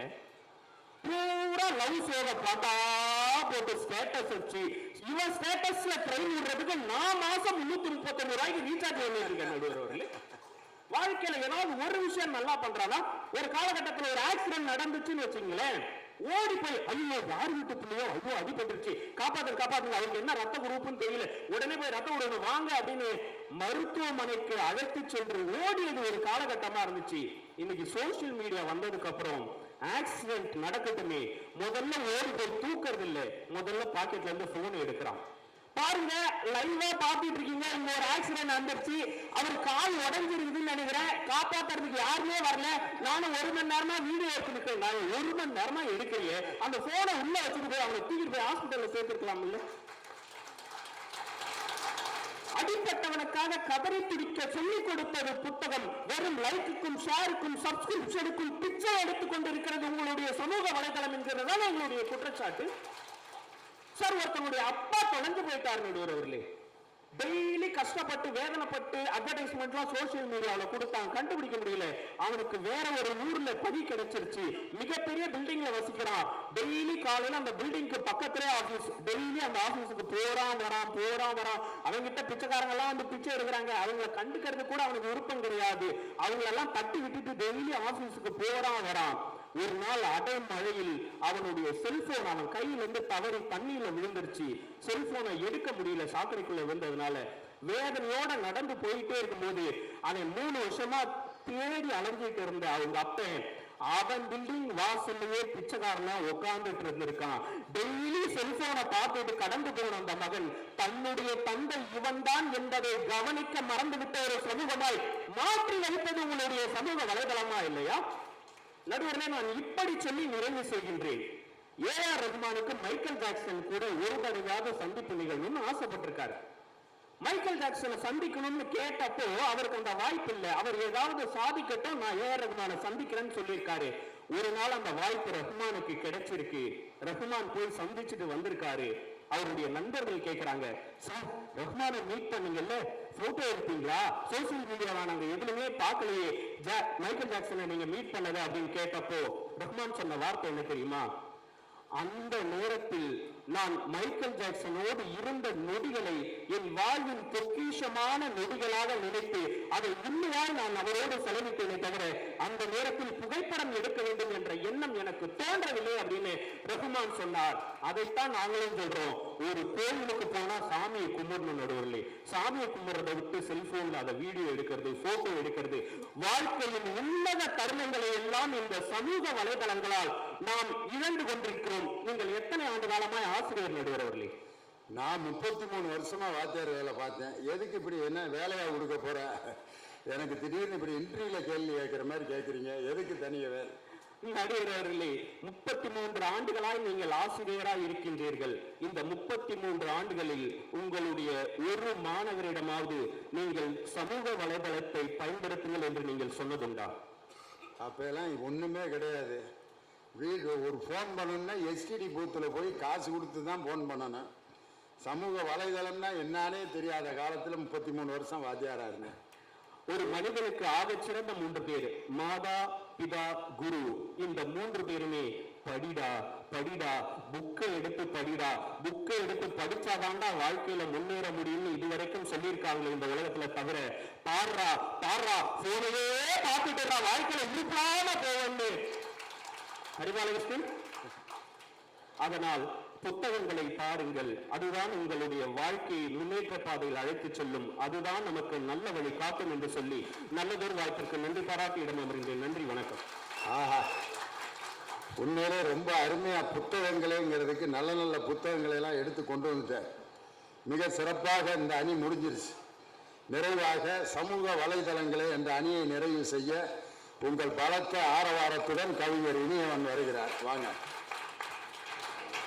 நடுவர் உள்ளிட்ட அவைக்கு என்னுடைய பணிவான வணக்கம். முதலாக குரங்குகள் கேரட்டுகளை நிலத்திலிருந்து பிடுங்கி பிடுங்கி சாப்பிட்டது. ஒரு நாள் அந்த குட்டி குரங்குகளின் கையில் இருந்த கேரட் தண்ணீரை விழுந்துச்சு. தண்ணீரை விழுந்த பிறகு அந்த கேரட் எடுத்து கடிச்சு சாப்பிட்டுச்சு அந்த குட்டி குரங்கு. சாப்பிட்ட பிறகு இவ்வளவு நாள் மண்ணால் இருந்த கேரட் இன்னைக்கு இனிப்பா இருக்கேன்னு சொல்லிட்டு ஒவ்வொரு முறையும் கேரட்டை பிடுங்கி பிடுங்கி தண்ணீரை அலசி குரங்கு சாப்பிட்டது. இது குரங்கினுடைய பரிணாம வளர்ச்சி. குரங்குக்கு தெரிகிறது ஒரு முன்னேற்றம் அல்லது ஒரு கண்டுபிடிப்பை கண்டுபிடித்த பிறகு அதை பயன்படுத்த வேண்டும் என்று. ஆனால் எதிரணியை சார்ந்த 2 பேருக்கு தெரியவே இல்லை. ஏனென்று சொன்னால் அவர்கள் இன்னும் மனிதராக மாறவே இல்லை. அட்லீஸ்ட் குரங்குகளுக்காவது மாறல, குரங்குடி கீழே இருக்காங்க. ஒரு பேராசிரியர் விஜயகுமார் கேட்கிறார், புத்தகங்களை படியுங்கள், புத்தகங்கள் உங்கள் வாழ்க்கையை செம்மையாக்கும். நான் கேட்கின்றேன், 2000 ஆண்டுகளுக்கு முன்னால் எழுதிய வள்ளுவன் எழுதினான் கல்லுண்ண நாமை என்ற ஒரு அதிகாரத்தை எழுதுகிறான். அப்போ புத்தகத்தை கல்லுண்ணாமை என்று எழுதுகின்ற வள்ளுவன் அந்த காலத்திலேயே குடியார பையன் இருந்திருக்கான். ஞாபகத்தை வச்சுக்கோ, சோசியல் மீடியா கத்துக் கொடுக்கல. 2000 ஆண்டுகளுக்கு முன்னால் அடுத்தவன் முன்னாடி தூக்கிட்டு போன ராவணன் இருந்திருக்கிறான். சோசியல் மீடியா சொல்ல அடுத்தவன் முன்னாடி தூக்கிட்டு போன்னு சொல்லிட்டு. நான் இன்னும் சொல்லுகிறேன், 60,000 பொண்டாட்டி கட்டிய தசரதனுக்கு எந்த சோசியல் மீடியா எந்த யூடியூப் சேனல் சொல்லி கொடுத்தது எல்லா பொண்ணையும் உஷார் பண்ணுன்னு சொல்லிட்டு. யாருகிட்ட கதை விடுற சார்? இன்னைக்கு ஒரு முதல்ல சக்கரம் கண்டுபிடிக்கப்பட்டது இல்லையா? ஏன் மெக்கானிக்கல் இன்ஜினியர் மட்டும் ரொம்ப விரும்புறாங்க தெரியுங்களா? Mechanical engineer evergreen subject. ஏன்னு சொன்னா சக்கரம் தான் உலகத்தை சுழற்றுகிறது. நீங்க எல்லாம் பாருங்க, எல்லா இடத்துக்கும் ஒரு சக்கரம் இருக்கு. மெக்கானிக்கல் இன்ஜினியர் படிச்சவங்க அவர் சொன்னார் பார்த்தீங்களா, காதலிச்சா உருப்பிட மாட்டீங்க. அவருக்கு லவ் மேரேஜ். நிறைய புக்கு படிச்ச ஒரு தனிகவே, நிறைய புக்கு படிச்சு புக்கா கொடுத்து லவ் பண்ணிட்டு நீங்க வந்து புலம்புற வேலையில் வந்துட்டு லவ்வே பண்ணாதீங்க, உருப்பிடவே மாட்டீங்க. இவனுக்கு கல்யாணம் ஆகக்கூடாதுன்னு அவனுக்கு வேண்டுதல். புக்கு படிக்கிறவன் எப்படி இருக்கான் பார்த்தீங்களா?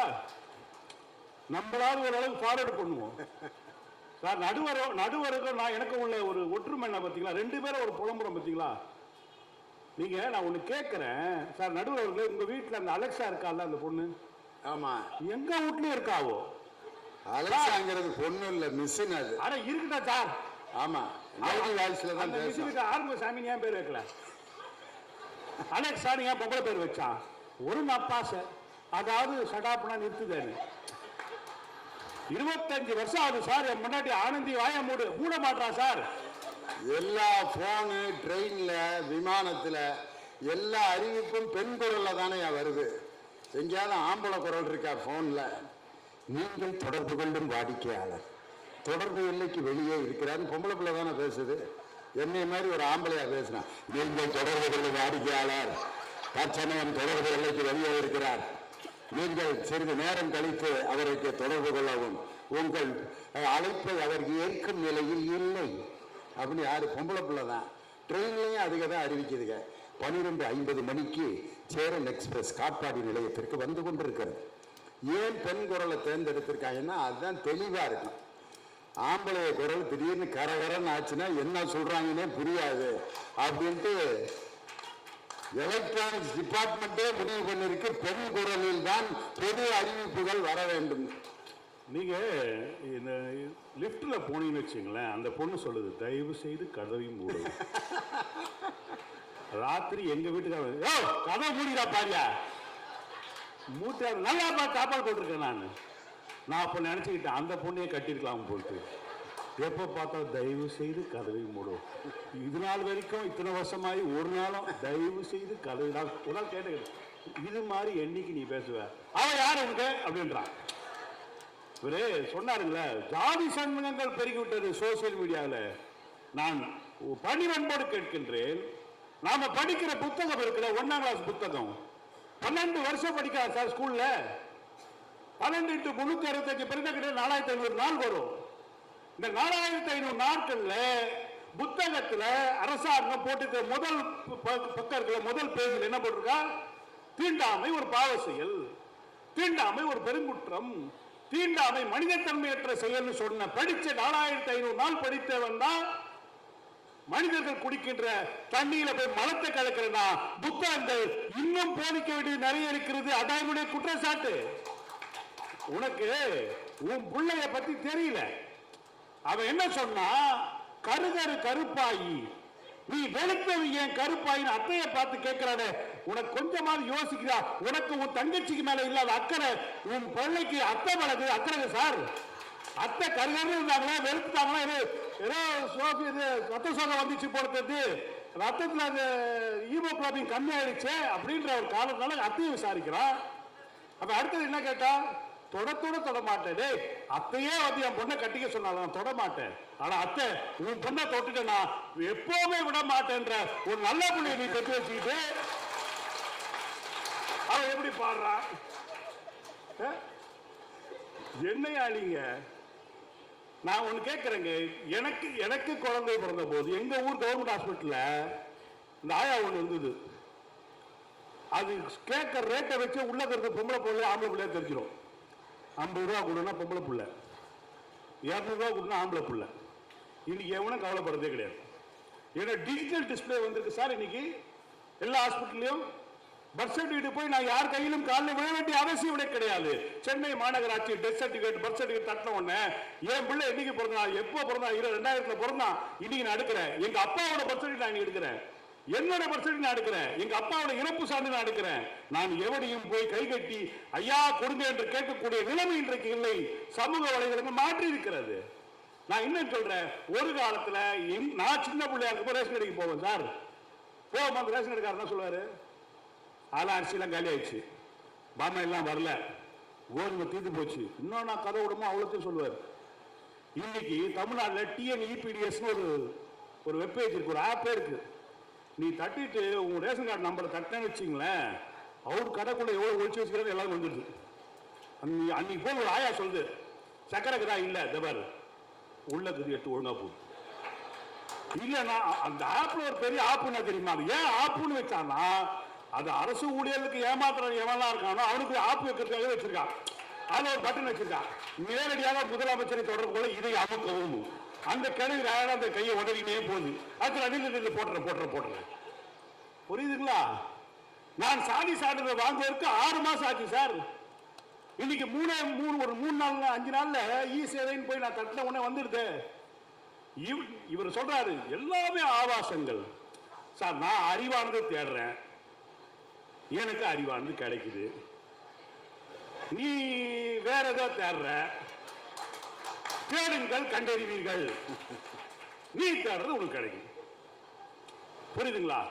உடனே அவர் சொல்றாரு, சார் நான் புக்கு படிச்சுட்டேன் சார், பக்கத்துல சார் வேற வேற படம்லாம் வருது, நீ வந்து என்ன பண்ணு, உனக்கு ஒரு சாஃப்ட்வேர் கொடுத்துருக்கான், அதுக்கு ஒரு ஆன்டி வைரஸ் கொடுத்துருக்கான். ஆன்டினாலே அகைன்ஸ்ட் தானே, நமக்கு எப்பவுமே அகைன்ஸ்டா பக்கத்துல ஆன்டி தானே இருக்கும். ஆன்டி வைரஸ் கொடுத்துருக்கான், அதை போடு. நீ சும்மா இருக்கா, உன் கையை நோண்டுற. நான் என்ன சொல்றேன், உன்னுடைய மூளை வைத்து உன்னுடைய கையையே உன்னால கண்ட்ரோல் பண்ண முடியலன்னா நீ எப்படி அவன் வீட்டுக்காரமா கண்ட்ரோல் பண்ணுவ? சாதாரண இத்தினூண்டு மொபைலே உன்னால கண்ட்ரோல் பண்ண முடியலன்னா வாழ்க்கை உன் கையில் இல்லையே. புத்தகங்கள் எல்லாரும் சொல்லுங்க, நான் புத்தகங்களை நான் வெறுக்கவில்லை நண்பர்களே. புத்தகங்கள் இன்றைக்கு என்ன ஆயிடுச்சுன்னா, சென்னையில் நீங்க வந்து பாருங்க, சென்னையில் ஒரு மிகப்பெரிய ஆசியாவில் மிகப்பெரிய நூலகம் இருக்கிறது. டிஜிட்டல் அந்த பேரறிஞர் அண்ணாவுடைய பேர்ல. மதுரைக்கு போங்க, கலைஞருடைய பேர்ல ஒரு மிகப்பெரிய நூலகம் இருக்கு. இந்த நூலகத்துக்குள்ள போனோம்னா ஒரு சிக்கல் இருக்கு. என்ன சிக்கல்னா, நான் படிக்கிற புக்கு எங்க இருக்கு? 1.5 லட்சம் புக்கு வச்சிருக்காங்க சார். எப்படி நீங்க தேடுவீங்க? வாசல்லே ஒரு பெரிய டிஸ்பிளே போர்டு வச்சிருக்காங்க. அதில் தட்டிட்டு டைப் பண்ணீங்கன்னா உன் புக்கு எங்க இருக்கு அங்க போயிடும். நேரா போட கரெக்டா எடுத்துக்கும். நான் என்ன கேட்கிறேன், இவ்வளவு வசதிகளை பண்ணிய பிறகும் நானும் அதெல்லாம் பண்ணவே மாட்டேன். அதெல்லாம் தீங்குனா சோத்துல விச வச்சிருவாங்க வீட்டுல.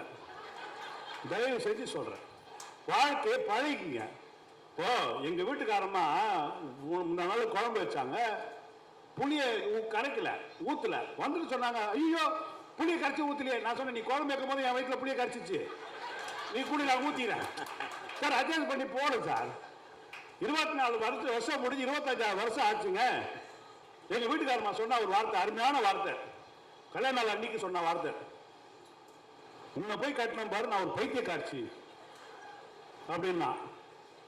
நான் ஒண்ணுமே சொல்லி இந்த சோசியல் மீடியாவில் இருக்கிறவனுடைய பெரிய புச்சாந்தலை தெரியுங்களா, பிரச்சனை டக்குன்னு ஒடிச்சுவான். நான் மெதுவாக போய் சொன்னேன், உனக்கே இவ்வளோ கஷ்டமா இருக்குன்னா 25 வருஷமா ஒரு பைத்தியத்தோட குடும்பம் நடத்துற எனக்கு எவ்வளோ கஷ்டமா இருக்கு சார். சிரிச்சுட்டு நல்லதோ செஞ்சாங்க சார் அன்னைக்கு.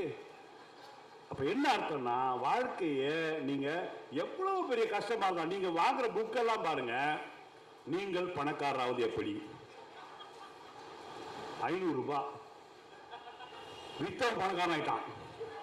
நம்ம உட்காந்து படிச்சு நேர்வோம். இப்ப அந்த புக்கில் எனக்கு என்ன கண்டென்ட் இருக்குது? நான் இப்போ நல்லா பாருங்க, நான் எங்களுக்கு ஒரு தொகை தரேன் இல்லையா, பணம் சம்பாதிப்பது எப்படின்னு புஸ்தகம் போட்டவர் பிச்சை எடுத்துக்கிட்டு இருக்காரு. இதெல்லாம் நடக்குது. நான் புஸ்தகம் எங்கேயுமே கிடைக்காதுன்னாரு. அப்படியா? எல்லாம் வித்துச்சா அப்படின்னு. எல்லாம் என்கிட்ட தான் இருக்கு. பிரிண்ட் பண்ண 50 புஸ்தகமும் என்கிட்ட தான் இருக்கு. ஒரு வயலும் வாங்க மாட்டேங்கிறான்ட்டு. புத்தக எழுத்தாளர்கள் படுற வேதனை அடாடாடா. ஒன்றை சொல்லி நான் நிறைவு செய்கின்றேன். மிகப்பெரிய கலைஞர் நம்ம வில்லுப்பாட்டு கவிஞர் ஐயா சுப்பு ஆறுமுகம் இருக்காங்களே, மிகப்பெரிய கவிஞர் கலைஞர். அவர் பாடுகின்ற போது ரொம்ப அழகா இருக்கும், அவ்வளவு பெரிய திறமைசாலி. ஆனால் மகாத்மா காந்தி அவர்களை பற்றி பாடுகின்ற போது கண்ணீர் வடிப்பார். நீங்க பார்த்துதான் தெரியும், கண்ணீர் வடிப்பார். ஒரு நாள் கேட்டாங்க, நீங்க எல்லா பாட்டையும் ரொம்ப மகிழ்ச்சியா பாடுறீங்களே, மகாத்மா காந்தியை பற்றி பாடுகின்ற போது கண்ணீர் தாரதாரையா கொட்டுகிறது, இதுக்கு என்ன காரணம் என்று கேட்ட போது அவர் சொன்னார், நான் மகாத்மா காந்தி மேல ரொம்ப பாசம் உண்டு, அவரை பற்றி நான் ஒரு புத்தகம் எழுதினேன், அதற்காக நிறைய கடன் வாங்கி எழுதினேன், ஒரு பையனை வாங்கல, அது கடன் வட்டிக்கு மேல வட்டி ஆயிடுச்சு. இந்த பாட்டு பாடும் போது மகாத்மா காந்தி ஞாபகம் வருது, சுத்தி இருக்க கடைக்காரன் ஞாபகம் வரான், எனக்கு அந்த நினைப்பு வரும்போது கண்ணீர் தாரதாரி அப்பப்பட்ட கஷ்டம் தான் ஞாபகத்து வருதுன்னு.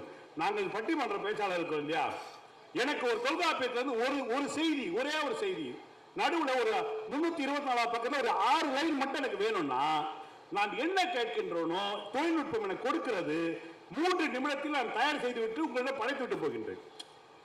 ஆனா நீங்க என்ன சொல்றீங்க, எல்லாத்தையும் படிங்க. நான் படிக்கிறேன். நான் ஒரு புத்தகத்தை இவ்வளவு தடி புத்தகத்தை படிச்சேங்க. படிச்சு முடிச்ச உடனே என்னோட அலுவலகத்தில் நண்பர் கேட்டாரு, அண்ணா இவ்வளவு பெரிய புத்தகத்தை படிச்சு முடிச்சிட்டீங்க, இந்த வரக்கூடிய பட்டிமன்றத்தில் இவ்வளோத்தையும் பேசுவீங்களான்னு. இந்த புத்தகத்தை படித்த பிறகு எனக்கு ஒரே ஒரு பாயிண்ட் தான் கிடைச்சதுங்க, சத்தியம். அப்போ நான் தேடுவதை எளிமையாக்கி இருக்கிறது, இன்னும் சொல்லப்போனால் துல்லியமாக்கி இருக்கிறது, இன்னும் சொல்லப்போனால் வெளிப்படையாக இருக்கிறது, இன்னும் சொல்லப்போனால் நண்பகத்தன்மையாக இருக்கிறது. நிறைய பிரச்சனைகள் இருக்கலாம், ஆனால் இதே வேலூரை வைத்து ஒன்று சொல்லி நிறைவு செய்கின்றேன். உங்களுக்கு பிரியாணி வந்துருச்சு, பிரியாணி மட்டன் பிரியாணியில ஒரு எலும்பு துண்டு வந்துருச்சுன்னா தட்டி தட்டி உரிய தெரிந்த உனக்கு செல்போன் சமூக வலைத்தளங்களை இது தேவையில்லை என்று தள்ளி விடுவதற்கான தைரியம் இல்லை என்று சொன்னால் குற்றவாளி நீயா சமூக வலைதளங்களா என்பதை நீ முடிவு செய்து கொள்ளுங்கள் என்று கூறி நடுவர்களுக்கு நன்றி கூறுகிறேன். நன்றி, வணக்கம். ஆஹா, 4 பேர் ரொம்ப அருமையா பேசிட்டாங்க, ரொம்ப சந்தோஷமா இருக்கு. ஆரம்பத்தில் இவ்வளோ அருமையான கூட்டம் கூடி இப்போ கிட்டத்தட்ட ஒரு 1.25 மணி நேரம் ஆகிப்போச்சு. எங்கடா ஒரு 10 பேர் எந்திரிச்சிருவாங்க, நம்ம அதிகாரிகள்கிட்ட சொல்லிட்டு சார் முடிச்சிடலாம் அப்படின்னு நினச்சிக்கிட்டு இருந்தேன் நான். நீங்கள் என்னடான்னா இப்போ பட்டிமன்ற தலைப்பு மாறிடுச்சு, வேலூரா திண்டுக்கல்லான்னு. உங்களை தப்பாக கணக்கு போட்ட திண்டுக்கல் தான் தோல்வி அடைஞ்சிருச்சு. வெற்றி எங்கள் வேலூர் நகரத்தினுடைய ரசிக பெருமக்களுக்கு தான். ஒரு வெள்ளிக்கிழமை எல்லாரும் கோயிலுக்கு போகிறது, அந்த ஒரு 2 நாள் லீவு, அதனால் எங்கிட்டாவது வெளியூருக்கு அப்படிலாம் போயிருப்பாங்க. இன்னைக்கு எங்கடா வரப்போகிறாங்க மக்கள் நினச்சோம். ஆனால் யாரும் எங்களை ஏமாற்றவில்லை. ரொம்ப அற்புதமான ரசிகர்களை தந்ததற்கு உண்மையிலே உங்களுக்கு எல்லோருக்கும் என்னுடைய மனமார்ந்த நன்றி. இன்னைக்கு பார்த்தீங்கன்னா வாழ்க்கைங்கிறது இன்பமும் துன்பமும் கலந்தது தான். வெறும் சந்தோஷமாகவே வாழ்க்கையில் இருந்தால் ஒரு 3 நாளில் பைத்தியம் பிடிச்சிடும் நமக்கு. இடையில கஷ்டமும் வேதனையும் வந்துக்கிட்டே இருந்தால் தான் அதுக்கு பேர் வாழ்க்கை. மனைவி சொல்கிறதெல்லாம் கேட்குற ஒரு மனைவி கிடைச்சா வாழ்க்கை நல்லா இருக்குன்னு நினைக்கிறீங்களா? இங்கே வாடி வர்றேங்க, போடி போகிறேங்க, உட்காருடி உட்காடுறேங்க, சோறாக்கடி ஆக்குறேங்க, அப்படியே குழம்பு வைடி வைக்கிறேங்க, அப்படியே எனக்கு எடுத்து வைடி வைக்கிறேங்க, அதில் அப்படியே விஷத்தை கலந்து வைடி வைக்கிறேங்க, சாப்பிட போகண்டி சாப்பிடுங்க, செத்துரு வண்டி சாய்ங்க. இதுக்கு பேர் பொம்பளையா? இது கூட வாழ முடியுமான்னு கேட்குறேன் நான். சொல்றதெல்லாம் கேட்டுக்கிட்டே இருந்தா அதுக்கு அது குடும்பமே இல்லை. இடையில சண்டை சச்சரவு இதெல்லாம் வந்துக்கிட்டே இருந்தால் தான் கரைச்சலாக இருக்கு. வாழ்க்கை தொடங்குற நேரத்தில் இருந்த அன்பு கடைசி காலம் வரைக்கும் நமக்கு இருக்குமா? இல்லை. புதுசாக கல்யாணம் ஆனவங்களை பாருங்க, அத்தான் அத்தான் அத்தான் கோயில் போலாமாங்கத்தான் எங்தான் போங்கத்தான் வாங்கத்தான். புதுசாக கல்யாணம் இவர் குட்டிமா குட்டிமா செல்லாம் காப்பி போட்டு வா செல்லாம் அப்படிம்பாரு. இந்த வந்துட்டேங்க தான் 5 நிமிஷத்தில் காஃபி. அப்படியே உப்புமா கிண்டிட்டு வரல வரவாங்க தான் சரி செல்லக்குட்டி, நான் வந்து ரவை வாங்கிட்டு வரட்டுமா? போய் வாங்கிட்டு வாங்க மாமா குட்டி. செல்லக்குட்டி, மாமா குட்டி, அத்தான், ஆஹாஹா ஓஹாஹா எவ்வளவு நாளைக்கு ஓடிக்கிட்டு இருக்குன்னு நினைக்கிறீங்க? ஒரு 10 வருஷம் கழிச்சு அந்த வீட்டில் போய் பாருங்க, காப்பி எப்படி கேட்பாரு? காப்பியா கொண்டாடி, யாரா அப்படி கத்துற, ஏன் இப்படி துறக்குற அப்படின்னு. என்ன அமைதியா பேசு, என்ன முகரைக்கு அமைதியா வேற பேசணும். ஒரு 15 வருஷம் கழிச்சு அந்த வீட்டில் போய் பாருங்க, டே உங்க அம்மாட்ட நான் காப்பி கேட்டேன்னு போய் கேள்றா அப்படின்னாரு. அவன் நீயே போய் கேளு அப்படின்னா. வீடுன்னா அப்படித்தான் இருக்கான். இப்போ உங்களுக்குலாம் என்ன சந்தேகம்னா, உங்க வீட்டில் நீ எப்படியா காப்பி கேட்குற யோசிச்சுக்கிட்டு இருப்பீங்க கண்டிப்பா. நாங்க எப்படியோ இருந்துட்டு போறோம், நீ எப்படி? எங்க வீட்டுலாம் வசனமே கிடையாது.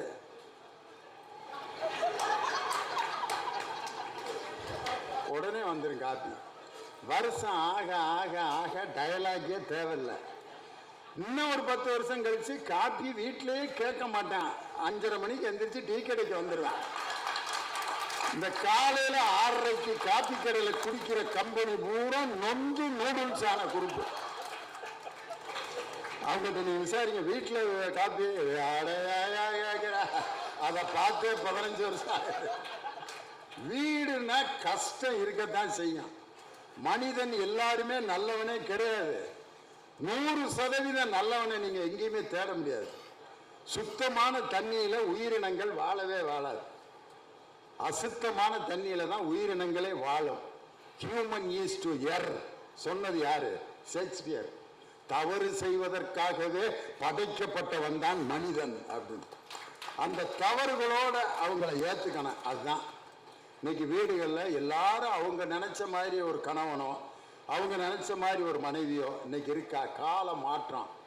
ஒரு 50 ஆண்டுகளுக்கு முன்னாடி இருந்த வாழ்க்கையை இன்னைக்கு நம்ம நினைச்சு கூட பார்க்க முடியாது.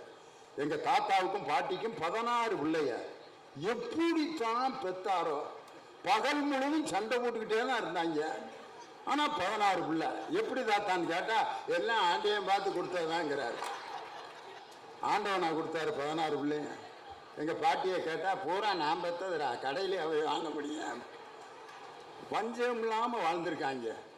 இன்னைக்கெல்லாம் ஒரு புள்ள 2 பிள்ளைக்கு படுற பாடு. செயற்கை கருத்தரித்தல் மையம். ஒரு 50 வருஷத்துக்கு முன்னாடி எங்க தாத்தா பாட்டி காலத்தில் இப்படி ஒரு ஆஸ்பத்திரி இருந்துச்சா? இல்ல. Artificial fertilization centre. கல்யாணம் முடிஞ்சு 6 மாசத்துல போய் செயற்கை கருத்தரித்தல்ல குழந்தை பெக்குது. தாயே இல்லாம வாடகை தாயில ரெட்டை பிள்ளை பெற்றிருக்கு ஒரு அம்மா. இதெல்லாம் ஒரு 50 ஆண்டுகளுக்கு முன்னாடி நடந்துச்சா? இன்னைக்கு கொரோனா காலத்துல ஆன்லைன் கிளாஸ். என் பேரனும் பேத்தியும் ஆன்லைன் கிளாஸ் அட்டன் பண்றேன். என் பேரனும் பேத்தியும் பக்கத்து ரூம்ல கிளாஸ் அட்டன் பண்ணிக்கிட்டு இருக்காங்க. மிஸ் பாடம் நடத்திட்டு இருக்கு. போன்ல முன்னாடி வச்சிருக்கான், ring a ring a roses, ring a ring a roses, pocket ஃபுல்லா பாய்சஸ். ஏன்னா மிஸ் மொபைல்ல இருக்கு, எப்படி வேணாலும் உட்காந்துக்கிடலாம். மிஸ் கிட்ட கொக்காணி காட்டுறேன் அப்படியே அப்படின்றான். அந்த இவன் நடக்கிறது அங்கே தெரிய மாட்டேங்குது. அந்த அம்மா வாட்டுக்கு பாடம் நடத்திக்கிட்டு இருக்கு. எந்திரிச்சு வெளியே போறேன், டான்ஸ் ஆடுறேன் மிஸ்ஸுக்கு முன்னாடியே. திடீர்னு பார்த்தா ரிங்கா ரிங்கா ரோசஸ் மாறி வேற சத்தம் கேட்டுச்சு. அவனுக்கு பாடம் நடந்த இது கிளாஸ் அட்டன் பண்ணிட்டு இருக்க ரூம்ல. டே பட்லு, என்னைய விட்டுட்டு நீ எப்படா சமோசா தின்னுகிட்டு இருக்க? டே பட்லு, எங்க போறோம்? ஜான் வந்துகிட்டு இருக்கான், நம்ம உடனே தப்பிச்சு போகணும்டா. இல்லடா மாட்ட, நம்ம வந்து சிங்கம் சார் நம்மளை எல்லாம் தேடிக்கிட்டு இருக்காரு மாட்ட, உடனே நம்ம அங்க இருந்து தப்பிச்சு போனா. ரிங்கா ரிங்கா ரோசஸ் திடீர்னு மோட்டு பொட்டுவா மாறிடுச்சு. டே அப்படின்ற டக்குன்னு ரிங்கா ரிங்கா ரோசஸ் மாத்திட்டான். கொஞ்ச நேரம் கழிச்சு நான் இங்க எந்திரிச்சு போறேன். டாரா, இப்ப நம்ம எங்க போறோம்? காடு, பாலைவனம், மலை. அதுக்கு எப்படி வழி தெரியும்? நான் அந்த மேப் அதை உட்காந்து பார்த்துட்டு இருக்கேன். ஒரு காலத்தில் இப்படி ஒரு வசதி இருந்ததா? நினைத்ததையெல்லாம் உடனே நம்ம பார்க்கிற மாதிரி எல்லா செய்திகளும். ஒரு மாவட்டத்தில் ஒரு செய்தி நடந்துச்சுன்னா அடுத்த 5வது நிமிஷம் எல்லாருடைய மொபைலுக்கு வந்துருது. இன்னைக்கு முதலமைச்சர், இந்தியாவையே நமது தமிழக முதலமைச்சரை பாராட்டுகின்ற ஒரு திட்டம் எதுன்னா மாணவர்களுக்கு காலை உணவு வழங்கிய அந்த அற்புதமான திட்டம். அந்த திட்டம் ஒரு மாவட்டத்தில் செயல்படுத்தப்படும் பொழுது ஒரு குரூப் ஜாதி வெறியர்கள் அந்த மாணவர்களை தூண்டி விட்டு அந்த அம்மா சமைச்சா நீங்க சாப்பிடாதீங்கடா அப்படின்னு ஸ்ட்ரைக் பண்ண வச்சுட்டாங்க. காரணம் அந்த அம்மா ஒரு குறிப்பிட்ட ஜாதியை சேர்ந்தவங்க. இந்த அம்மா சமைச்சா நாங்க சாப்பிட மாட்டோம் அப்படின்ட்டான். உடனே அப்ப மாவட்ட ஆட்சித்தலைவராக இருந்த பிரபு சங்கர் இன்னைக்கு திருவள்ளூர்ல கலெக்டரா இருக்கார். அப்ப அவர் கரூர்ல இருந்தார். இந்த விஷயத்தை உடனே வாட்ஸ்அப்ல பார்த்துட்டு அந்த கிராமத்துக்கு உடனே போய் அங்க ஊர்ல இருக்கவங்களை எல்லாம் கூப்பிட்டு அந்த பள்ளிக்கூடத்துல வரிசையா கீழே உட்கார வச்சு அந்த அம்மா கையில முதல்ல கலெக்டர் வாங்கி சோற சாப்பிட்டார். இதை உடனே ரெக்கார்ட் பண்ணி ஊர் முழுவதும் பரப்புனாரு. தமிழக முதல்வர் வரைக்கும் இந்த செய்தி போச்சு. இந்த சம்பவம் நடந்ததிலிருந்து இதுவரைக்கும் அந்த ஜாதி பிரச்சனை எந்த கிராமத்திலும் நடக்கல. இதை சாதிச்சது எது? ஒரு மாசம் கழிச்சு இதை ஒருத்தர் புஸ்தகத்தில் எழுதி அதை கடையில் போய் நான் வாங்கி அதை நான் படிச்சு என்னைக்கு நான் திருந்துறது? இன்னைக்கெல்லாம் வந்து இம்மீடியட் ரிசல்ட். என் வயிற்றுல என்ன இருக்கு? MRI scan. அப்படியே துண்டு துண்டா பிரிச்சு மூளைய உள்ளுக்கு இருக்கிற கட்டி எவ்வளவு பெருசு இருக்கு. ஆபரேஷனே பண்ணாம மண்டையில ஒரு சின்ன ஹோல் போட்டு லேசர் பீமை செலுத்தி அந்த கட்டியை கரைக்கிறானே.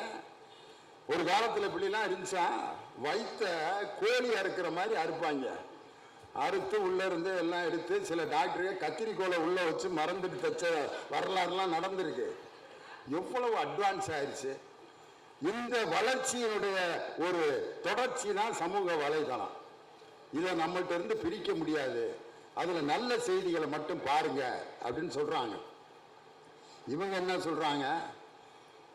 எங்கய்யா நல்ல செய்தி வருது? நல்லது நம்மளை ரீச் ஆகுதா? பூ பாருங்க, எல்லாத்துக்கும் அதைத்தான் பயன்படுத்துறான். செத்தவனுக்கா பூ போடுறான், கல்யாணத்துலையும் பூ போடுறான். இப்ப கல்யாணத்துக்கு ஒருத்தர் மலர் வளையம் கொண்டு வர்றாருன்னு வச்சுக்கோங்க. பொண்ணு மாப்பிள்ளைய வாழ்த்துறதுக்கு ஒரு மலர் வளையத்தை எடுத்துக்கிட்டு, மலர் வளையத்தை எதுக்குதான் எடுத்துட்டேன்? எல்லாரும் மாலை கொண்டு வர்றேன், பூச்செண்டு கொண்டு வர்றேன், நான் ஒரு வித்தியாசமா கொண்டு வரலாம்ட்டுங்க. கல்யாண பொண்ணு மாப்பிள்ளைய வளையத்துல வாழ்த்துறான்னு வந்தேன்னா அவனை அடிச்சு கொள்ளுவாங்கலாம், கொள்ள மாட்டாங்களா? அதே பூ தான். வளையமா செஞ்சா அது சோகம், மாலையா செஞ்சா அது மகிழ்ச்சி. யார் தீர்மானிச்சது? அப்போ ஒன்னொன்னுக்கும் ஒரு இம்ப்ளிகேஷன் இருக்குல்ல. இந்த சமூக வலைதளம் இன்னைக்கு என்ன பாடுபடுத்துதுன்னா, டெத்துக்கு அந்த பாடியை தூக்கிட்டு வெளியே வர்றான், பாக்கெட்ல மொபைல் ஆஃப் பண்ணாம இருக்கான்.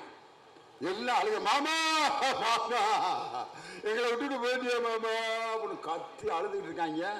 அவன் மொபைல்ல இருந்து பாட்டு, மானே ஒரு நான் மல்லிகைப்பூ கொடுத்தான் அடியாத்தி.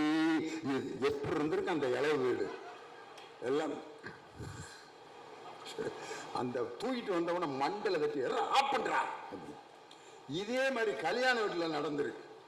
கல்யாண வீட்டில் பொண்ணு மாப்பிள்ளைய ரிசீவ் பண்ற அந்த படி எடுத்து அந்த பிள்ளை கால் வைக்கிறப்ப ஒரு பாட்டு போடணும். நான் சின்ன பையனா இருந்த காலத்துல இருந்து அந்த பாட்டு தான். மணமகளே மருமகளே வா வா, அந்த பாட்டை போட சொல்றாங்க. அந்த மைசெட்டுக்காரன் என்ன மூட்ல இருந்தானோ ஏதோ ஒரு சீடி எடுத்து போட்டான். பொண்ணு கால் எடுத்து படியில வைக்கிறப்ப பாட்டு, எட்டடிக்கு மாளிகையில் ஏற்றி வைத்த என் தலைவன் விட்டு விட்டு சென்றானடி. அந்த நிலைமையை யோசனை பண்ணி பாருங்க. நல்ல ஒரு பாட்டு தான். எப்ப பாடினா என்னையான்ட்டு ஒரு பையனை கேட்டேன், முதல் இரவுக்கும் கடைசி இரவுக்கும் என்னடா வித்தியாசம் அப்படின்னு கேட்டேன். முதல் இரவு வாழ்க்கையின் தொடக்கம், கடைசி இரவு வாழ்க்கையின் முடிவு அப்படின்னா.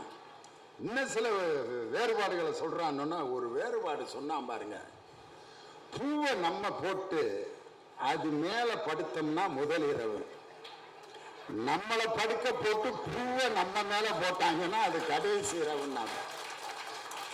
இந்த கற்பனை எவனாவது யோசிக்க முடியுமா? அது எவ்வளவு ஒரு நுட்பமான விஷயத்தை எவ்வளவு எளிமையா சொல்லிட்டான் பார்த்தீங்களா? ஒரு காலத்துல பொன்னியின் செல்வன், கடல் புறா, அது இதுன்னு ஒரு 15 வால்யூம் உள்ள நாவல்களை நம்ம படிச்சுட்டு இருந்தோம். இன்னைக்கு ஒரு சின்ன புத்தகம் எவ்வளவு பெரிய மாற்றத்தை உண்டாக்குது தெரியுமா? ஒரு பையன் ஒரு சின்ன கதை எழுதியிருக்கான் ஒரு புத்தகத்துல, புண்ணியம் அந்த கதை பேர். ஒரு பெரிய பணக்காரர் அன்னதானம் கொடுத்துட்டு இருக்காரு. 1 லட்சம் ரூபாய் செலவழிச்சு 1000 பேர் சாப்பிட்டு இருக்கான். ஒரு பசியா இருக்கிற ஒரு பெண் குழந்தை அந்த சோறு கொஞ்சம் வாங்கி அந்த அன்னதானத்தை வாங்கி சாப்பிட்றதுக்கு இப்படியே வருது. அந்த சோத்தை வாங்கிட்டு இப்படியே வருது. ஒரு கை கால் விளங்காத ஒரு வயசான ஒரு மரத்தடியில் உட்காந்து அவரால் போய் அன்னதானம் வாங்க முடியல, எந்திரிக்க முடியல. அந்த சின்ன குழந்தைய பார்த்து கேட்கிறாரு, என்னையால எந்திரிக்க முடியலப்பா, சோறு தீர்ந்துருச்சு சாமி, பசிக்குதுங்குது. தனக்கு பசிக்கு வாங்கின அந்த சாப்பாட்டை அந்த கைகால் விளங்காத அந்த பிச்சைக்காரருக்கு அந்த குழந்தை கொடுக்குது. அப்ப அந்த கைகால் விளங்காத பிச்சைக்காரர் ஒரு வார்த்தை சொல்றாரு, கோடிய புண்ணியம் உனக்குடா தாயி அப்படிங்கிறாரு. 1 லட்சம் ரூபாய் செலவழிச்சு அவன் கொடுத்த அன்னதானத்தை விட தனக்கு கிடைச்ச சோறை இன்னொருத்தனுக்கு கொடுத்தா பார், அதுதான்டா உண்மையான புண்ணியம் அப்படின்னு ஒரு கதை எழுதியிருக்கான் பாருங்க. இந்த கதை வாழ்க்கைக்கு வழிகாட்டும். கவிஞர் கந்தர்வன் ஒரு கதை எழுதினார், நான் அந்த கதை பேர். அந்த கதை என்னன்னா, அவர் ஒரு ட்ரெஷரி ஆபீசர். கவிஞர் கந்தர்வன் புதுக்கோட்டைக்காரர். அவர் ட்ரெஷரியில வெளியில டீ குடிச்சுக்கிட்டு இருக்கப்போ ஒரு வயசான தம்பதி பென்ஷன் வாங்குறதுக்கு வர்றாங்க. அதுல அந்த வயசானவர் திடீர்னு படியில ஏறினவர் மயக்கம் போட்டு பொத்துன்னு விழுந்துட்டார். உடனே கந்தர்வன் ட்ரெஷரி ஆபீசர் அந்த பெரியவரை கூட்டிட்டு போய், அப்ப புதுக்கோட்டையில் ஆஸ்பத்திரி கிடையாது, பெரிய ஆஸ்பத்திரி, தஞ்சாவூர் மெடிக்கல் காலேஜ் ஆஸ்பத்திரியில் கொண்டு போய் அவரை சேர்த்து, அவருக்கு ரத்தம் நிறைய வேஸ்ட் ஆயிடுச்சு, ரத்தம் கொடுங்க அப்படின்னு கந்தர்வன் எழுத்தாளரே ரத்தம் கொடுத்துட்டு பெரிய பெருமையோடு அப்படியே வந்தார். அப்பா, ஒருத்தருக்கு நல்ல உதவி செஞ்சிட்டோம்டா அப்படின்ட்டு வெளியில வர்றாரு. ரொம்ப அசதியா இருக்கும். காலையில ஒரு 6:30 மணிக்கு அந்த ஆரஞ்சு பழ கடை வச்சிருக்கவன் அப்படியே அழுக்கு துணியை போட்டு தூங்கிட்டு இருக்கான். அவனை எழுப்புறாரு, தம்பி ஒரு ஆரஞ்சு ஜூஸ் போட்டு தர்றியா? ஐயா போட்டு தர்றேங்க அப்படின்ட்டு ஆரஞ்சு ஜூஸை போட்டு, என்ன சாமி அசதியா இருக்க அப்படின்னு கேட்டிருக்கான். ரத்தம் கொடுத்துட்டு வந்தேன் அப்படின்னா ஜூஸ் இன்னும் நல்ல திக்கா தண்ணி கலக்காம போட்டு கொடுத்துட்டு, எவ்வளவுடா தம்பின்னு கேட்கிறாரு. போட்டிருக்கிறதுக்கு சட்டை கூட இல்லாம அழுக்கு துணியை போட்டு தூங்கிட்டு இருக்க பையன், ரத்தம் கொடுக்குறவங்கள்ட்ட நான் காசு வாங்குறது இல்லைங்கன்னு சொன்னான். அந்த கந்தர்வன் அப்படியே பூரிச்சு போயிட்டாரு. ஏதோ நம்ம தான் பெரிய உதவி செஞ்சோம்னு மப்புல இருந்தா, எனக்கு நீ பாடம் கற்பிச்சடா டே, உண்மையிலே நீ தாண்டா மனுஷன்னு சொல்லி நான் அப்படின்னு ஒரு கதை எழுதியிருக்காரு. இப்படிப்பட்ட கதைகளை எல்லாம் நீங்க தொடர்ந்து படிக்க படிக்க படிக்க படிக்கத்தான் உங்களுடைய அறிவு மேலும் மேலும் மேலும் மேலும் விரிவடையும். நாட்டினுடைய பெரிய மாற்றங்களை எல்லாம் உருவாக்கியது புத்தகங்கள் தான். ஜவஹர்லால் நேரு எழுதிய டிஸ்கவரி ஆஃப் இந்தியா, இந்தியாவை உலக புகழ் பெற வைத்த ஒரு அற்புதமான புத்தகம். ஜவஹர்லால் நேரு தன் மகள் இந்திரா பிரியதர்சினிக்கு எழுதிய கடிதங்கள் தான் இந்தியாவின் இரும்பு பெண்மணியான பிரதமர் இந்திரா காந்தியை உருவாக்கியது. அவர் தன் மகளுக்கு எழுதிய கடிதம். நான் எழுதின ஒரு புத்தகம் வளர்ந்த கதை சொல்லவான்ட்டு இப்ப இந்த புத்தக கடையில கிடைக்கும். அதுல என்னுடைய வாழ்க்கையில நடந்த சம்பவங்களை எல்லாம் எழுதியிருக்கேன். அதுல ஒரு சம்பவம் நீங்க கேட்டீங்கன்னா அவ்வளவு சந்தோஷப்படுவீங்க. நான் வாத்தியாரா இருக்கிறப்ப என்னுடைய பையங்களுக்கு நாடகம் போட்டோம். நான் வேலை செஞ்சது பாய் ஸ்கூல். பாஞ்சாலி சபை தான் நாடகம் போடணும். பையங்களை பொம்பளை வேஷம் போட்டு சவரி முடியெல்லாம் வச்சு தைச்சு சேலையெல்லாம் கொடுத்தி எல்லாம் போட்டு துச்சாதனா ஒரு பையனை நடிக்க வச்சு, டேய் துயில் ஊறிற காட்சி. அந்த பக்கம் பாஞ்சாலி சபதம் கவிதையை நான் சொல்லிட்டு இருப்பேன். உருவுற மாதிரி நடிடா, இழுத்துறாத கோவத்துல அப்படின்னு சொன்னேன். சரிங்க சார், நீங்க அந்த பக்கம் சேலையை சப்ளை பண்ணிக்கிட்டே இருங்க, நான் இழுக்கிற மாதிரி நடிக்கிறேன்னு நடிச்சுக்கிட்டு விசில் அடிச்சாச்சு.